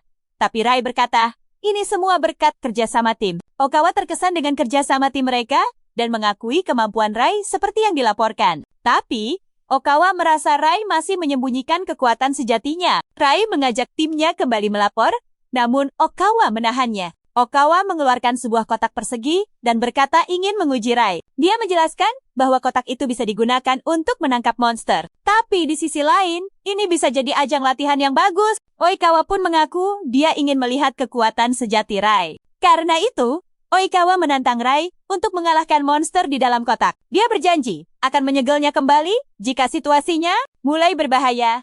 Tapi keputusan ada di tangan Rai sepenuhnya. Rai sadar alasan Oikawa mengikutinya. Dan kesempatan berharga ini takkan ia sia-siakan. Rai pun menerima tantangan itu. Dan Oikawa membuka segel kotaknya. Saat itu juga, bayangan hitam mengerikan muncul dari dalam kotak. Ternyata, monster ini mampu berubah wujud sesuai ketakutan terbesar lawannya. Oikawa sangat antusias. Wujud apa yang akan muncul kali ini? Dan benar saja, ketakutan terbesar Rai, Kronos, bangkit dari kotak itu. Oikawa terperangah. Baru pertama kali dia melihat monster sejenis itu. Sementara Oikawa begitu bersemangat, Rai justru panik luar biasa. Yuri dan A bingung kenapa bayangan itu tiba-tiba berbentuk manusia. Dari auranya saja, mereka tahu ini bukanlah monster biasa. Di saat bersamaan, Oikawa bertanya-tanya, apakah Rai pernah melawan monster itu sebelumnya? Rai sendiri terkejut. Meski ini bukan Kronos yang asli, aura yang dipancarkannya terasa begitu menekan. Rai pun menepis rasa takutnya. Dia melesat untuk serangan pertama, tapi Kronos menangkisnya dengan pedang merahnya. Walaupun serangannya ditahan, semangat Rai justru makin membara. Sebelum Kronos menyerang balik, dia melompat mundur untuk menghindar. Tiba-tiba, Rai menyadari warna mata Kronos berubah. Detik terakhir, Rai menghindar. Sebuah gelombang kejut dahsyat menghantam tepat di belakangnya. Ketiganya terkejut. Mereka bahkan tak melihat kapan Kronos melancarkan serangan itu. Meskipun serangannya tak kasat mata, Oikawa kagum karena Rai berhasil menghindarinya dengan sempurna. Tanpa mereka tahu, Rai bisa menghindar karena pernah menghadapi Kronos sebelumnya. Rai menciptakan tombak es, lalu melesat maju ke arah Kronos. Tapi saat mendekat, dia melihat Kronos tersenyum licik. Ini mengalihkan perhatiannya, memberi Kronos celah untuk menghantamnya hingga terpental jauh. A berteriak ngeri, mengira Rai sudah tamat. Tapi untungnya, Rai masih bisa bertahan. Rai mulai cemas, tak menyangka serangannya dimentahkan begitu saja. A pun bilang pada Oikawa kalau situasi ini sudah di luar batas, dan Oikawa setuju. Oikawa mencoba menarik kembali bayangan itu ke dalam kotak dengan kekuatannya. Anehnya, dia menyadari ada sesuatu yang tidak beres. Yuri melihat Oikawa tampak cemas, dan tidak terjadi apa-apa. Dia mendesak Oikawa, yang menjawab kalau bayangan itu menolak untuk kembali. Saat itulah mereka sadar. Sesuatu di luar kendali mereka telah terlepas. Oikawa pun terkejut, karena kotaknya tak pernah membangkang seperti ini. Merasa situasi tak terkendali, Yuri dan A memutuskan untuk turun tangan. Mereka melesat maju sebelum Rai sempat mencegahnya. Keduanya melepaskan serangan pamungkas secara bersamaan. Namun, Kronos dengan mudah menepis serangan mereka dan melepaskan serangan balasan yang membuat keduanya terhempas. Keduanya jatuh menghantam tanah, memicu ledakan yang dahsyat. Rai hanya bisa menatap ngeri, mencoba melihat apakah mereka berdua masih selamat. Oawa kemudian meminta maaf atas semua yang telah terjadi. Dia memberitahu Rai bahwa dia akan memperbaiki segalanya, lalu mengaktifkan sihir penghalang untuk menahan Kronos. Keyakinan Oawa langsung hancur saat Kronos menyeringai jahat sebelum menghancurkan sihir yang mengikat tubuhnya. Rasa takut menyelimuti Rai dan Oawa. Mereka tidak menyangka Kronos mampu menghancurkan sihir penghalang terkuat milik Oawa. Oawa mengakui bahwa mereka dalam masalah besar. Jika tidak hati-hati, riwayat mereka bisa saja berakhir di sini. Rai kemudian menganalisis situasi dan menyadari bahwa Kronos palsu itu menggunakan sebuah jurus yang aneh. Dia akhirnya paham bahwa monster itu meniru wujud dan kemampuan Kronos dari dalam ingatannya. Sebuah solusi langsung terlintas di benaknya, dan dia meminta Oawa untuk mundur. Rai teringat di kehidupan sebelumnya dia selalu lari dari Kronos, tetapi situasinya sekarang berbeda. Dia akan terus terjebak jika tidak melakukan perlawanan. Rai lalu melompat maju ke arah monster itu, karena dia yakin wujud monster itu hanyalah efek dari jurus anehnya. Tepat saat dia semakin dekat dengan monster itu mengayunkan pedangnya dengan keras ke arah Rai, tapi dia berhasil menghindar. Rai kemudian mendapatkan kesempatan untuk mendekat dan menyentuh monster itu. Begitu berhasil, dia mengaktifkan skill drain, melepaskan ledakan energi yang sangat besar. Ternyata, rencana Rai berhasil, dan monster itu pun lenyap menjadi debu, menandakan kekalahannya. Oawa hanya bisa terdiam dengan keringat yang membasahi wajahnya. Bertanya-tanya, jurus macam apa yang baru saja dia lihat. Saat itulah, dia mulai meragukan siapa sebenarnya Rai. 3 hari kemudian, Yuri dan Oawa bertemu di sebuah gedung yang tampak asing. Sambil berjalan di lorong, mereka membicarakan peristiwa beberapa hari yang lalu. Yuri memberitahu Oawa bahwa dia seharusnya senang karena Rai mau memaafkannya. Oawa setuju, tapi dia memberitahu Yuri kalau Rai jauh lebih hebat dari apa yang dilaporkannya. Mereka pun tiba di depan sebuah pintu raksasa. Di dalam ruangan besar itu, duduklah sang Raja Biru, Hojo Itsuki. Keduanya membungkuk untuk memberi hormat, dan dia menyambut mereka dengan ramah. Ternyata, Hojo sudah pergi selama beberapa waktu untuk menjelajahi dungeon di negara lain. Oawa terkejut, Hojo mengambil begitu banyak tugas, dan Hojo memberitahunya bahwa para petinggi asosiasi selalu banyak permintaan, dan dia tidak punya pilihan lain, karena seseorang harus melakukannya. Yuri kemudian membahas alasan Hojo juga dipanggil kemari. Itu artinya, dungeon yang dia datangi sama berbahayanya dengan dungeon Ikabukuro. Yuri terkesan karena Hojo harus menghadapi dungeon semacam itu di 10 lokasi berbeda. Itu menunjukkan betapa dahsyat kekuatannya. Hojo lalu mengajak mereka untuk beralih ke topik utama hari ini. Dia mengatakan kepada keduanya bahwa dia ingin mendengar lebih banyak tentang Rei. Keduanya setuju. Dan tak lama kemudian, mereka menceritakan semua yang mereka ketahui tentang Rei. Hojo tampak terkesan, dan Owawa setuju dengannya. Mengatakan bahwa Rei memang sangat kuat. Bahkan, bisa jadi dia lebih kuat darinya yang merupakan penyihir peringkat S. Hojo terkejut karena Rei tidak hanya memiliki kemampuan bertarung yang luar biasa, tetapi dia juga memiliki kemampuan untuk mengambil jurus milik orang lain. Tanpa sepengetahuan Hojo dan Owawa, Yuri masih menyimpan lebih banyak rahasia. Tapi ia menyimpannya rapat-rapat, tak ingin membuat semua orang terperangah. Hojo mengakui, semua cerita itu membuatnya sangat tertarik pada Rei. Sebelum mereka pergi, ia meminta sebuah bantuan. Tak lama, saat Rei dan dia melintas di lobi, Hinata panik memanggil nama Rei. Rei langsung menghampirinya, menanyakan ada masalah apa. Dengan wajah sedih, Hinata memberitahu Rei kalau ia tak tahu kesalahan apa yang telah Rei perbuat sampai harus menerima ini. Rei kembali bertanya, apa yang sebenarnya terjadi? Hinata pun menjelaskan bahwa Raja Biru telah memanggilnya untuk bertemu langsung. Tanpa menunggu lama, Rei berangkat menuju istana Hojo. Begitu melihat Hojo sang Raja Biru, Rei seketika terpana oleh auranya. Di kehidupan lalunya, Hojo dikenal sebagai raja sejati di antara para raja lainnya. Rei sangat mengagumi Hojo yang kuat dan selalu melindungi yang lemah. Kata-katanya selalu menginspirasi Rei untuk menjadi orang hebat seperti dirinya. Akan tetapi, sebuah tragedi besar terjadi saat Hojo terjebak di dungeon yang runtuh dan akhirnya gugur dalam pertarungan. Itu terjadi karena ia rela menjadi perisai untuk melindungi warga saat evakuasi. Sebagai gantinya, ia menjadi pahlawan yang dikenang karena pengorbanannya yang besar. Kini, di masa sekarang, Rei bingung apa urusan Hojo dengannya. Saat Rei masih berpikir keras, Yuri tiba-tiba muncul, membuatnya kaget karena Okawa juga ada di sana. Hojo lalu berkata akan menjelaskan semuanya pada Rei. Ia mengungkap bahwa Okawa dan Yuri adalah pencari bakat dari seluruh dunia. Pada dasarnya, mereka adalah anggota Apostles of the Holy Staff. Rei terkejut karena ia pernah mendengar nama itu sebelumnya. Itu adalah sebuah pasukan elit di bawah perintah langsung Sang Raja Biru. Hojo kemudian mengaku bahwa dialah yang meminta Rei untuk menaklukkan dungeon itu. Selain itu, ia juga yang memerintahkan Okawa untuk mengawasinya. Rei akhirnya sadar, mereka ingin melihat kekuatan sejatinya secara langsung. Yuri juga mengaku bergabung dengan party Rei karena terlihat seru. Lalu Hojo pun berterus terang. Ia mengatakan bahwa ia tertarik pada Rei dan ingin Rei bergabung dengan mereka. Namun, ia ingin melihat sisi kemanusiaan Rei terlebih dahulu. Karena banyak misteri di balik penyihir multiwarna, Hojo lalu bertanya pada Rei, apa yang sebenarnya ia inginkan. Setelah berpikir sejenak, Rei menjawab dengan tegas bahwa ia ingin menjadi lebih kuat dari siapapun. Hojo kembali bertanya, apakah Rei berniat menjadi penyihir terkuat dan menjadi seorang raja yang mampu melampaui dirinya? Rei terdiam sejenak, lalu dengan penuh semangat, ia menjawab, aku ingin menjadi lebih kuat darimu. Hojo tersenyum puas mendengar jawaban penuh tekad itu. Dengan ini, ia resmi mengajak Rei bergabung dengan Apostles of the Holy Staff. Rei dan ia terperangah.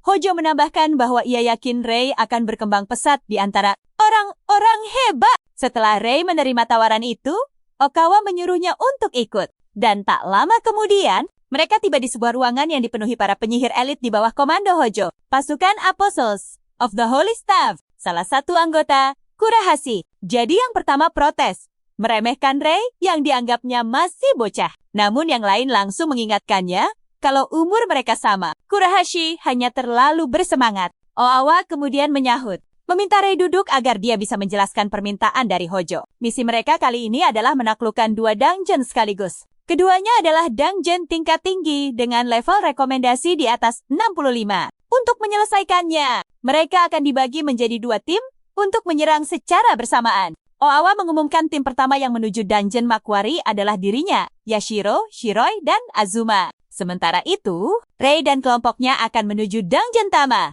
ditemani oleh Kurahashi. Mendengar itu, Kurahashi langsung panik. Dia menuntut penjelasan kenapa harus satu tim dengan kelompok Rei. Yuri menggodanya. Apa kau tidak senang? Yang langsung dibantah oleh Kurahashi. Oawa menenangkan Kurahashi, mengatakan kalau Rei punya keahlian dan 3 warna mana yang luar biasa. Tapi Kurahashi tidak setuju. Baginya, punya banyak mana bukan jaminan kekuatan, seperti halnya Kai, kakak Rei. Nama Kai membuat Rei terkejut, dan Kurahashi mengungkap kalau Kai dulu adalah anggota Apostles of the Holy Staff. Dia menambahkan, meskipun Kai dijuluki Raja Ungu, kekuatannya tidak ada apa-apanya dibanding mereka. Rei teringat ucapan Yuri yang mirip tentang Kai. Ini menyadarkan Rei kalau begitulah pandangan orang-orang terhadap kakaknya sekarang. Kurahashi terus mengoceh, mengatakan warna mana tak berarti apa-apa. Dia bahkan yakin Oawa lah yang membantu Rei menaklukkan Dungeon Ikabukuro. Intinya, Kurahashi benar-benar meremehkan Rei. Langsung naik pitam, membela Rei dengan lantang. Dia berkata, Kurahashi baru boleh menilai jika sudah melihat kekuatan Rei dengan mata kepalanya sendiri. Berkat teriakan Kurahashi akhirnya mengalah dan setuju untuk bergabung dengan tim Rei. Karena semua sudah sepakat, Oawa melanjutkan rencana awal. Dia berkata pada Kurahashi kalau dia akan menyaksikan sendiri kekuatan Rei. Kurahashi merasa Oawa terlalu memuji Rei dan memintanya berhenti. Sambil bersiap, Rei tahu ini adalah kesempatan untuk membuktikan kekuatannya. Di sisi lain, dia butuh lebih banyak kawan untuk menghadapi Kronos suatu saat nanti. Meskipun kata-kata Kurahashi menyakitkan, Rei tetap membutuhkannya. Tak lama, mereka tiba di Dungeon Tama.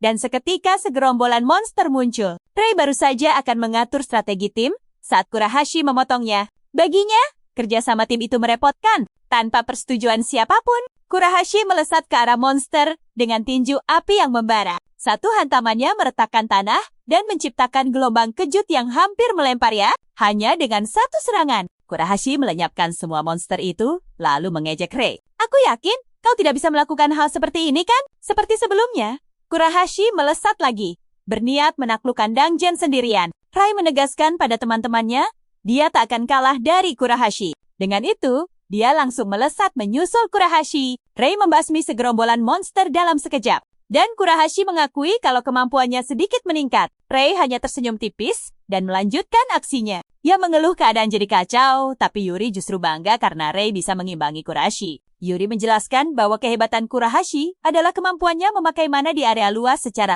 terus-menerus. Inilah yang membuatnya menjadi ancaman besar bagi musuh dalam jumlah banyak. Yuri menambahkan, Kurahashi saat ini adalah pemegang rekor sebagai pembasmi monster terbanyak. Tapi yang luar biasa, Rei mampu menandingi orang sehebat itu. Sambil tersenyum, Yuri menyatakan bahwa Rei adalah penyihir yang mengagumkan. 10 menit kemudian, mereka tiba di ruang bos, membuat ia terkejut. Jauh di lubuk hati, Rei merasakan sesuatu berubah dalam dirinya. Dan ini semua berkat persaingannya dengan Kurahashi. Saat memasuki ruangan, tim tertegun melihat mata raksasa menatap mereka dari atas. Ketika tim bersiap untuk bertarung, mereka menyadari sesuatu yang aneh terjadi. Bos itu mulai menarik semua monster yang telah mereka kalahkan.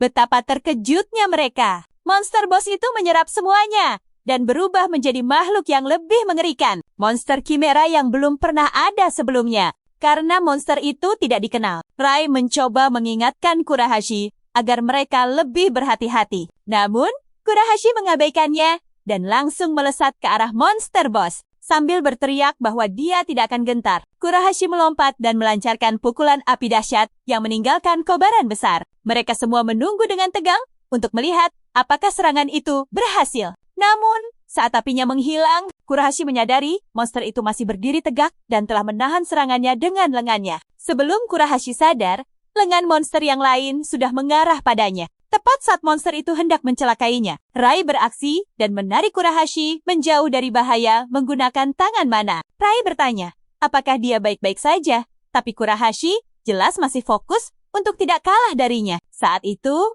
mereka melihat monster itu memulihkan tubuhnya yang rusak, membuatnya semakin berbahaya. Seolah itu belum cukup, monster itu mengangkat kepalanya dan bersiap menembakkan sesuatu yang tampak seperti laser. Tanpa ragu, Rei tahu serangan itu akan sangat fatal, dan dia berteriak pada rekan-rekannya untuk menghindar. Laser itu menghantam, melepaskan serangan mematikan yang mereka tahu akan berakibat fatal jika tidak dihindari. Bahkan, Kurahashi pun tampak khawatir. Tapi dia lega karena monster itu sepertinya tidak bisa menembakkan laser secara beruntun. Karena itu, Yuri yakin inilah saatnya bagi mereka untuk beraksi juga. Dia menembakkan tombak es ke arah monster. Tapi yang mengejutkan, monster itu tidak mengalami kerusakan sama sekali. Saat itulah dia sadar bahwa kemampuan Kurahashi yang bisa melukai monster itu bukanlah hal sepele. Rai menyadari mereka dalam posisi sulit.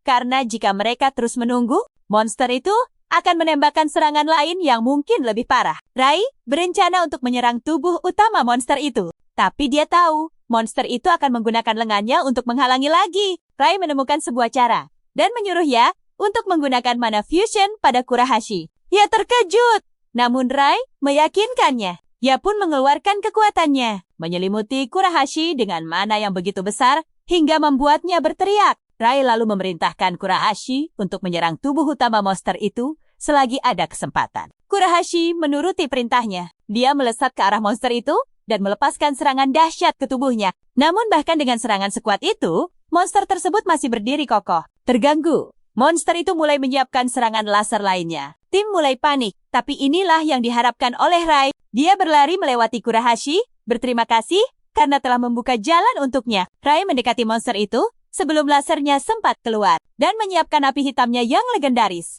Tepat saat monster itu menembakkan lasernya, Rai melepaskan api hitamnya, menghancurkan laser itu dan membalikan serangan ke arah sang monster. Kekuatan dahsyat Rai sudah cukup untuk melumpuhkan monster itu. Kurahashi hanya bisa terpana. Dia tahu bahkan skill miliknya tak mampu melukai monster itu. Dia juga kagum dengan ketegasan Rai dalam mengambil keputusan di situasi genting. Akhirnya, Kurahashi terpaksa mengakui kalau Rai memang orang yang hebat. Tak lama kemudian, kabar kemenangan Rai menyebar luas. Dan semua orang takjub dengan pencapaiannya yang luar biasa. Sialnya, Kai tak sengaja mendengar seseorang meremehkannya karena Rai kini menjadi bintang baru. Saat Rai dan kelompoknya kembali ke markas Apostle, Hojo memuji kerja bagus mereka. Dia bertanya apakah Dungeon Tama lebih merepotkan dari yang sebelumnya. Rai pun membenarkannya. Dia berkata kalau mereka bertemu dengan jenis monster baru. Okiawa lalu bertanya pada Kurahashi, apa pendapatnya tentang Rai setelah melihatnya bertarung. Kurahashi dengan enggan menjawab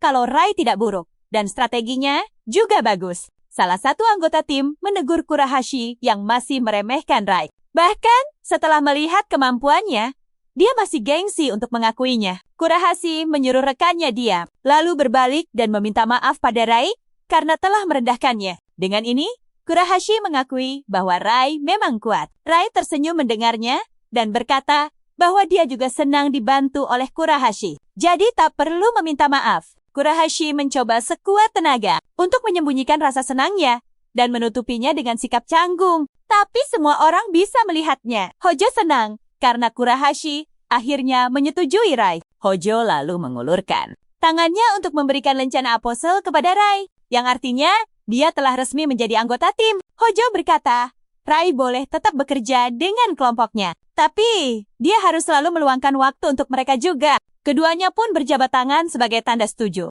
Sementara itu, ia benar-benar terpana. Karena meskipun dia tahu Rai hebat, diakui oleh salah satu penyihir terkuat adalah sebuah pencapaian yang luar biasa. Kurahashi mencoba bertingkah seperti senior dan berkata akan membimbing Rai. Tapi Yuri kembali merusak suasana dengan mengatakan kalau Kurahashi lah yang butuh bimbingan. Kurahashi berteriak frustrasi, menyuruh Yuri untuk diam. Di sisi lain, Hojo senang telah menempatkan Kurahashi di tim Rai, karena ini membantu mereka menjadi akrab. Oawa juga sadar, Kurahashi takkan setuju jika tidak melihat langsung kemampuan Rai yang sebenarnya. Oawa terkesan dengan pemikiran Hojo yang sangat cerdas. Saat semua orang setuju Rai bergabung, Hojo tiba-tiba angkat bicara. Di luar dugaan, Hojo mendesak Rai untuk mengambil gelar Raja Hitam. Sementara itu, Kai dan timnya terlihat sedang bertarung di sebuah dungeon. Aura Kai terasa berbeda. Salah satu rekannya menyuruhnya memakai skill overclock. Lupa kalau Kai tak bisa lagi menggunakannya.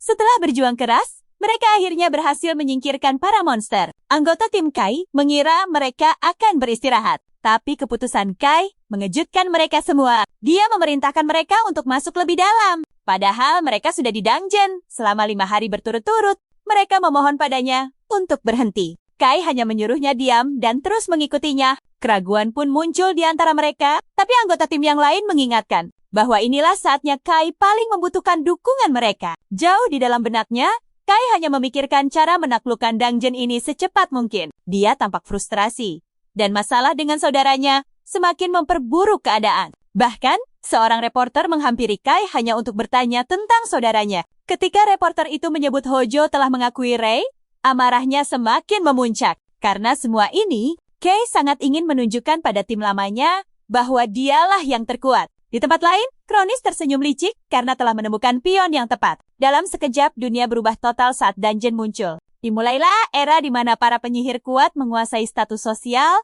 dan menjadi superstar. Menjadi penyihir itu langka. Tapi penyihir dua warna bahkan lebih langka lagi. Dan Kai adalah salah satunya. Status Kai langsung meroket, membuatnya jadi pusat perhatian dunia. Semua orang yang dulu menjauhinya, kini berlomba-lomba mendekatinya. Bahkan para apostel yang angkuh mengizinkan Kai bergabung sebagai anggota termuda. Namun, dia merasa kemampuannya tidak diakui dan akhirnya meninggalkan tim itu. Anehnya, hanya Rei yang tidak pernah memperlakukannya secara berbeda. Meskipun Rei tak punya bakat, tatapan matanya seolah berkata bahwa suatu saat nanti dia bisa menyusul Kai. Kai membenci tatapan itu.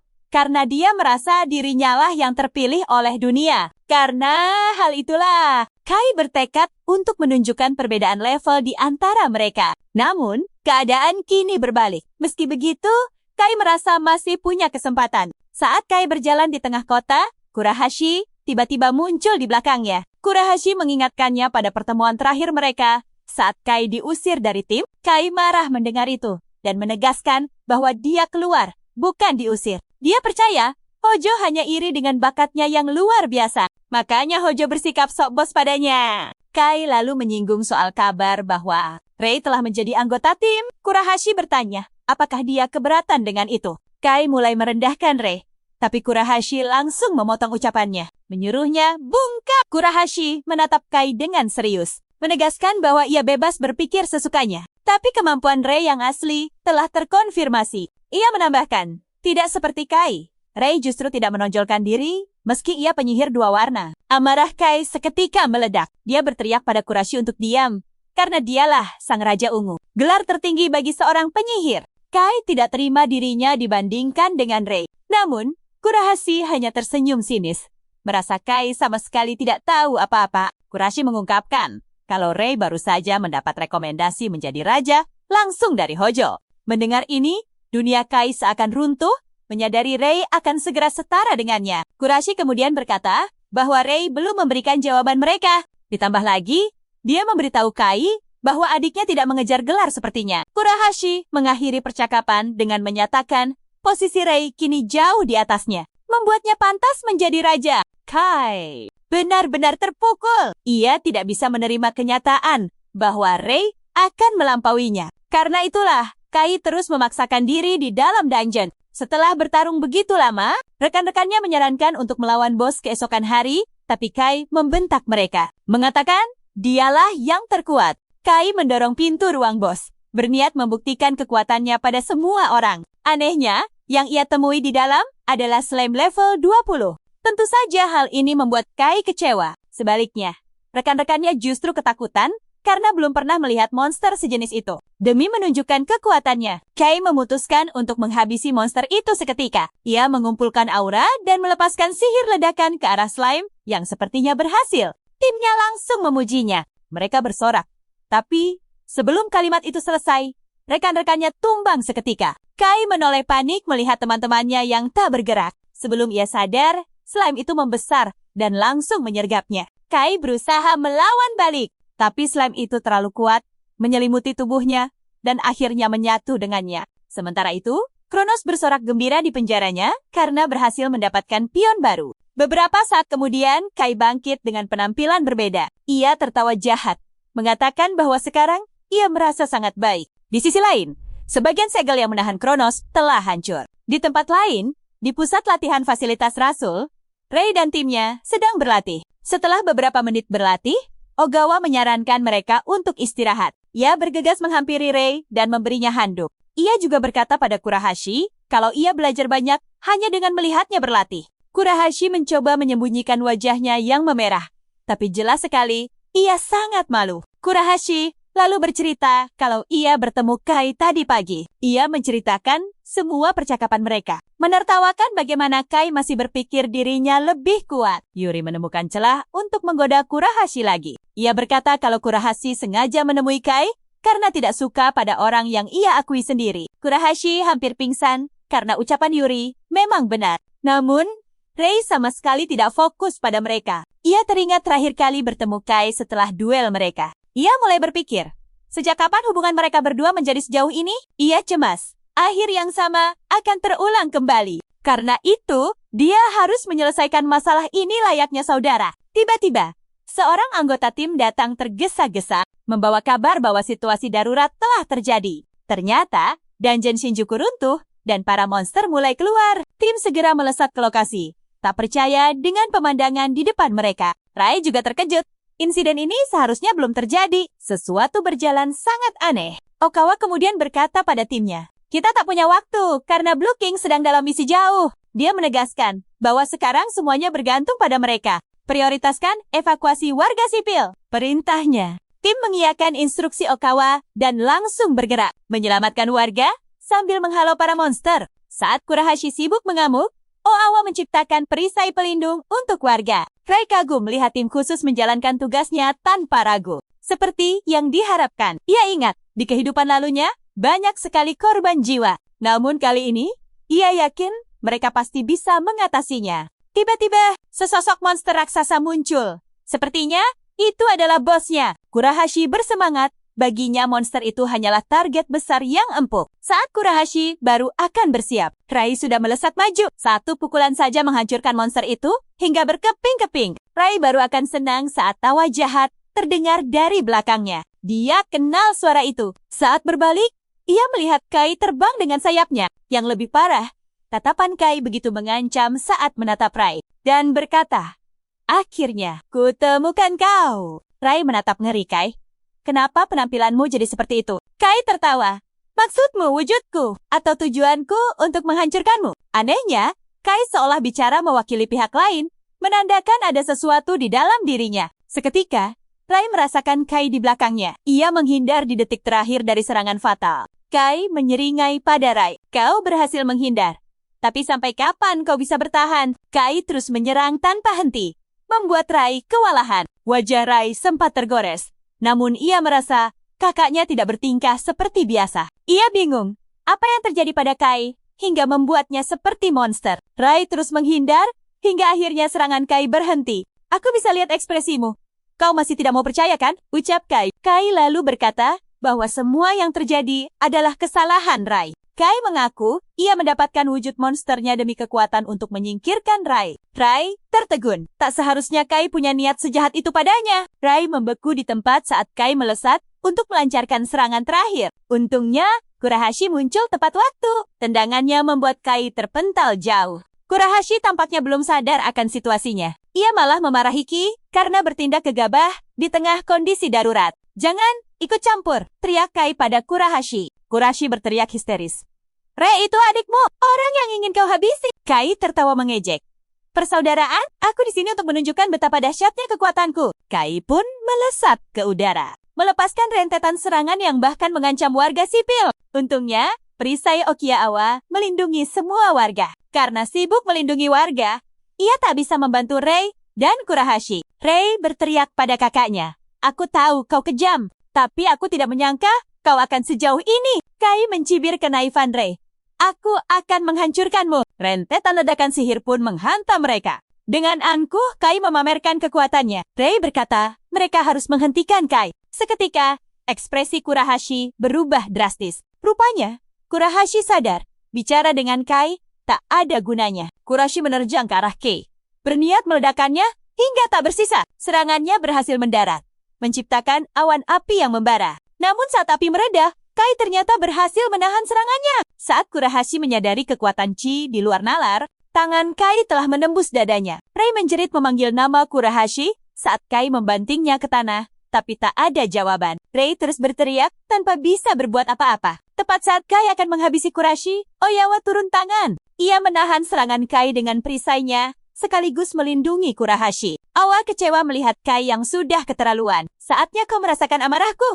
Tanpa ragu, Oyawa mengeluarkan sihir kotak perisai untuk mengurung Kai. Yuri melarang Oyawa menggunakan jurus itu. Menggunakannya pada manusia akan membebani penggunanya. Oyawa berkata pada Yuri bahwa ia tahu, tapi aku tak bisa memaafkan Ki yang telah menyakiti teman-temanku. Oyawa terus mengurung Kei, tapi jurus itu mulai menguras tenaganya. Tak sampai semenit, cairan merah mulai mengalir dari tangannya. Oyawa sadar, ini lebih sulit dari dugaannya. Ia tak menyangka bebannya akan seberat ini. Meski begitu, ia bertekad untuk menyegel Kai, apapun risikonya. Tiba-tiba, Kai melepaskan energi dahsyat dari tubuhnya. Perisai Oyawa hancur berkeping-keping. Kai tertawa.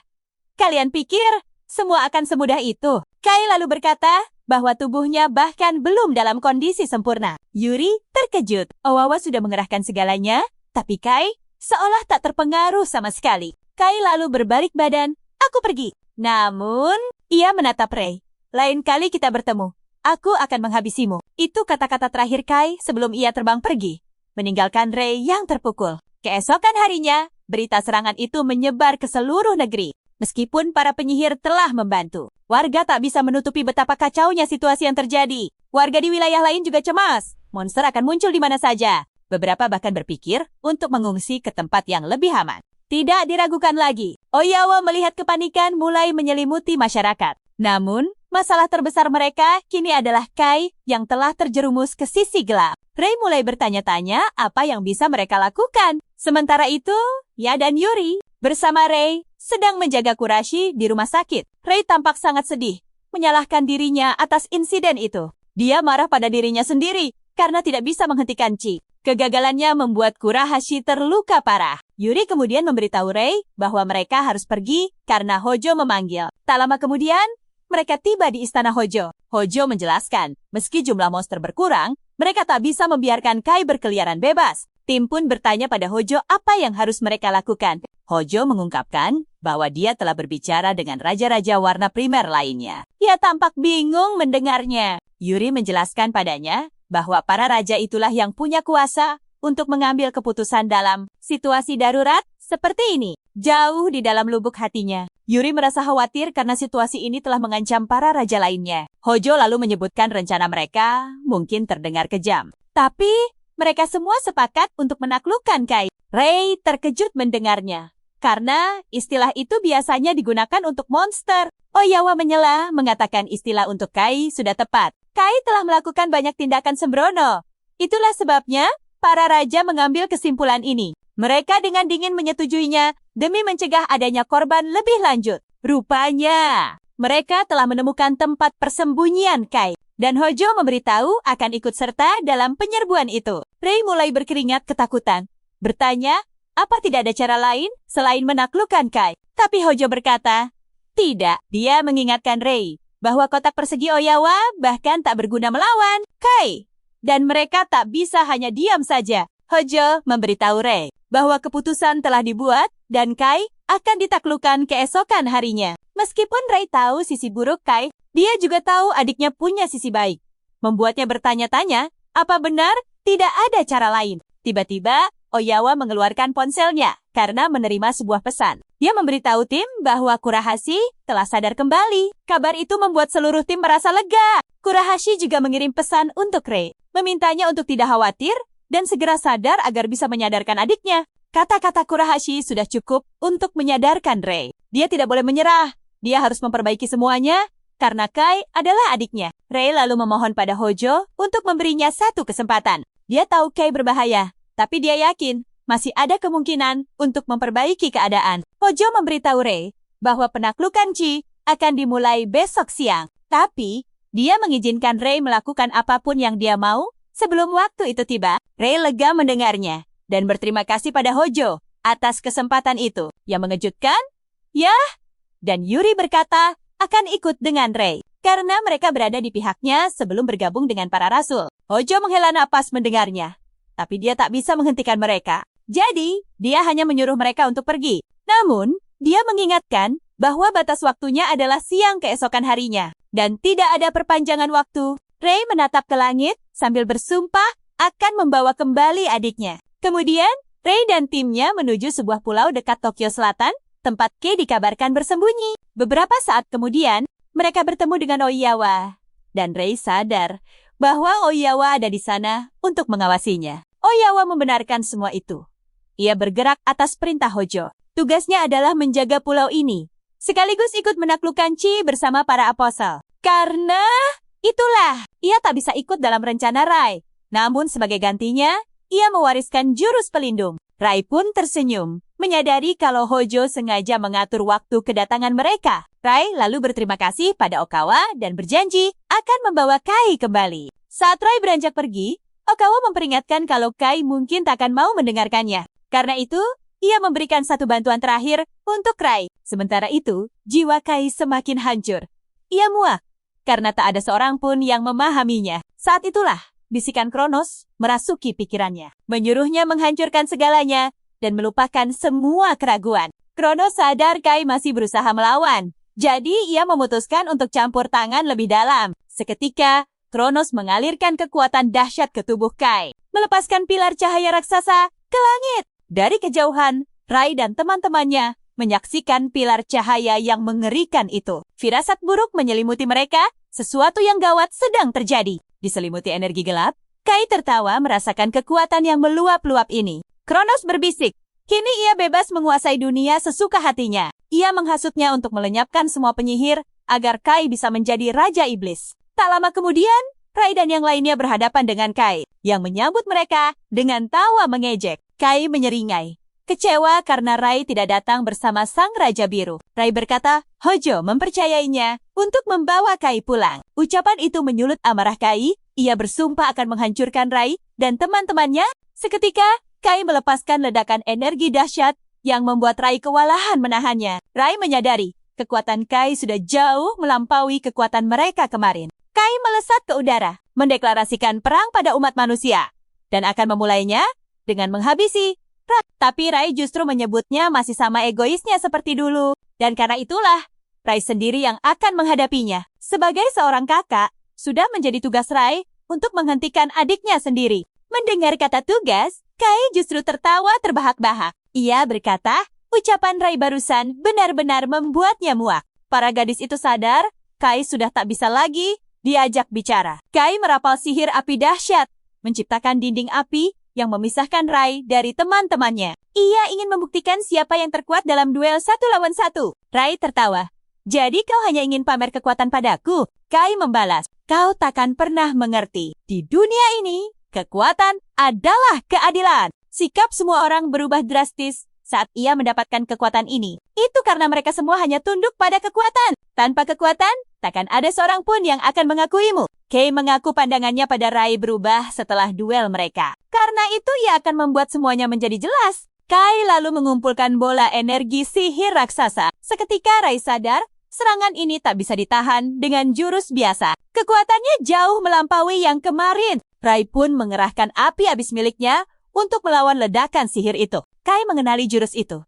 Jurus yang sama seperti saat duel mereka dulu. Amarahnya semakin meledak, ia bersumpah akan benar-benar menghancurkan Rai kali ini. Tapi Rai melesat maju. Aku tak akan membiarkanmu. Mendekat adalah kunci. Tapi cakar raksasa Kai nyaris menebasnya. Untungnya, perisai Okawa muncul tepat waktu, melindungi Rai dari nasib buruk. Rai memanfaatkan celah itu, melancarkan pukulan telak yang membuat Kai terpental jauh. Para gadis menahan napas, berharap Rai berhasil mengalahkannya. Selama pertarungan jarak dekat tadi, Rai sadar dia tidak bisa mencuri kekuatan Chi. Dia bertanya-tanya, apakah ini karena transformasi Kai? Tapi dia berharap serangannya barusan membuahkan hasil. Saat debu menghilang, Kai berdiri tegak dengan bola energi di dadanya. Kai terdiam, tak mengerti kenapa semua orang lebih memilih Rai dan mempercayakan kekuatan mereka padanya. Kemudian, dia memegang kepalanya dengan frustrasi. Kenapa kau menghalangiku? Tak mau dikuasai emosi, Kai kembali melepaskan gelombang kekuatan dahsyat dari tubuhnya. Rai terkejut. Tanpa overclock, bagaimana mungkin Kai bisa menggunakan begitu banyak jurus? Kai tak membuang waktu, menciptakan rentetan ledakan yang diarahkan langsung pada Rai. Siap untuk menghancurkannya berkeping-keping. Rai hanya menatap serangan sihir yang turun menghujamnya, menciptakan gelombang kejut yang masif. Melihat ini, Kai tersenyum penuh kemenangan. Yakin bahwa dia telah berhasil. Dia mulai mengejek Rai yang begitu naif, menganggap dirinya tak sebanding dengan kekuatannya. Tiba-tiba, Suara Rai terdengar dari pusat ledakan. Walaupun menang, kau terdengar sangat menyedihkan, Kai. Kai terperangah saat menyadari Rai selamat berkat kekuatan Kurahashi. Dengan tubuh diselimuti api, Rai berkata, "Aku tidak akan membiarkanmu jatuh ke sisi gelap. Aku akan membawamu kembali." Kai masih tak percaya serangannya berhasil ditahan oleh jurus milik Kurahashi. Sebelum tiba di pulau ini, Rai telah mengunjungi Kurahashi yang memintanya untuk mengambil kekuatannya karena kondisinya yang tak memungkinkan untuk bertarung. Kini, setelah kekuatan Kurahashi bangkit dalam dirinya, Rai menatap Kai. "Saatnya kita selesaikan ini." Sebuah pukulan keras mendorong Chi mundur. Saat Kai mengira dia aman, jurus milik Yuri langsung menyusul. Melihat jurus itu lagi, amarah Kai memuncak. Tapi Rai tidak berhenti sampai di situ. Dia terus menghujani Kai dengan serangan bertubi-tubi. Bahkan Kai tak percaya dia menerima kerusakan separah ini hanya dari satu bola api. Sesaat kemudian, Rai menghentikan serangannya dan menyadari bahwa Kai masih berdiri tegak. Kai mulai tertawa seperti orang gila. "Aku akhirnya ingat kenapa aku tak bisa menggunakan overclock." Dia akhirnya sadar bahwa kemampuan Rai adalah mencuri kekuatan orang lain. Kai lalu menuduh Rai, "Kau sama saja denganku. Rela mengorbankan orang lain demi kekuatan." Rai menyangkalnya. "Kau salah!" Tapi Kai memutuskan untuk mengungkap sebuah rahasia kelam. Kai menyebutkan bahwa dua rekannya telah tiada, semua karena Rai mencuri overclock miliknya. Kelompoknya, semua itu berkat Rai yang merebut kekuatan orang lain. Kai menuduh Rai tega mengorbankan siapapun demi menjadi lebih kuat. Rai mencoba membantah, tapi tak ada satu kata pun yang bisa menyangkal tuduhan Kai. Rai akhirnya sadar. Dia tak pernah memikirkan akibat dari perbuatannya pada teman-temannya. Seketika, Rai mengambil keputusan. Dia harus mengubah caranya, atau Kronos akan menghancurkan segalanya. Rai hanya terdiam membeku. Dan Kai merasakan keraguannya. Kai tak menyia-nyiakan kesempatan itu dan langsung melesat. "Sudah terlambat untuk menyesal!" teriaknya sambil melayangkan pukulan. Serangan bertubi-tubi menghantam Rai, tapi dia sama sekali tak membalas. Kai terus berbicara, mengatakan bahwa mereka berdua sama saja, hanya mementingkan diri sendiri. Rai tetap diam, bahkan saat tangan Kai menembus dadanya. Kai terkejut melihat Rai yang hanya pasrah. Rai lalu menyentuh tangan kakaknya. "Maafkan, aku telah merebut overclock." Saat itu juga, Rai mengembalikan kekuatan itu pada Kai. Inti dari sebuah kekuatan adalah untuk melindungi. Lanjutnya, gelombang energi dahsyat terpancar dari tubuh Rai, mendorong Kai mundur. "Caramu itu salah, seru Rai." Tiba-tiba, tubuh Rai bersinar terang oleh kekuatan dari rekan-rekannya. "Semua orang telah mempercayakan kekuatan mereka padaku. Dan inilah caraku menyatukan kekuatan itu." Rai berhasil mengendalikan semua kekuatan tersebut. Dan dari cahaya itu, muncul sebilah pedang dengan aura yang luar biasa. Kai gemetar ketakutan. Rai mengarahkan pedangnya pada Kai. "Ayo kita akhiri semua ini." Begitulah akhir dari video kali ini. Jika kalian suka video ini, komen lanjut di kolom komentar. Jangan lupa subscribe, nyalakan loncengnya, dan sukai video ini.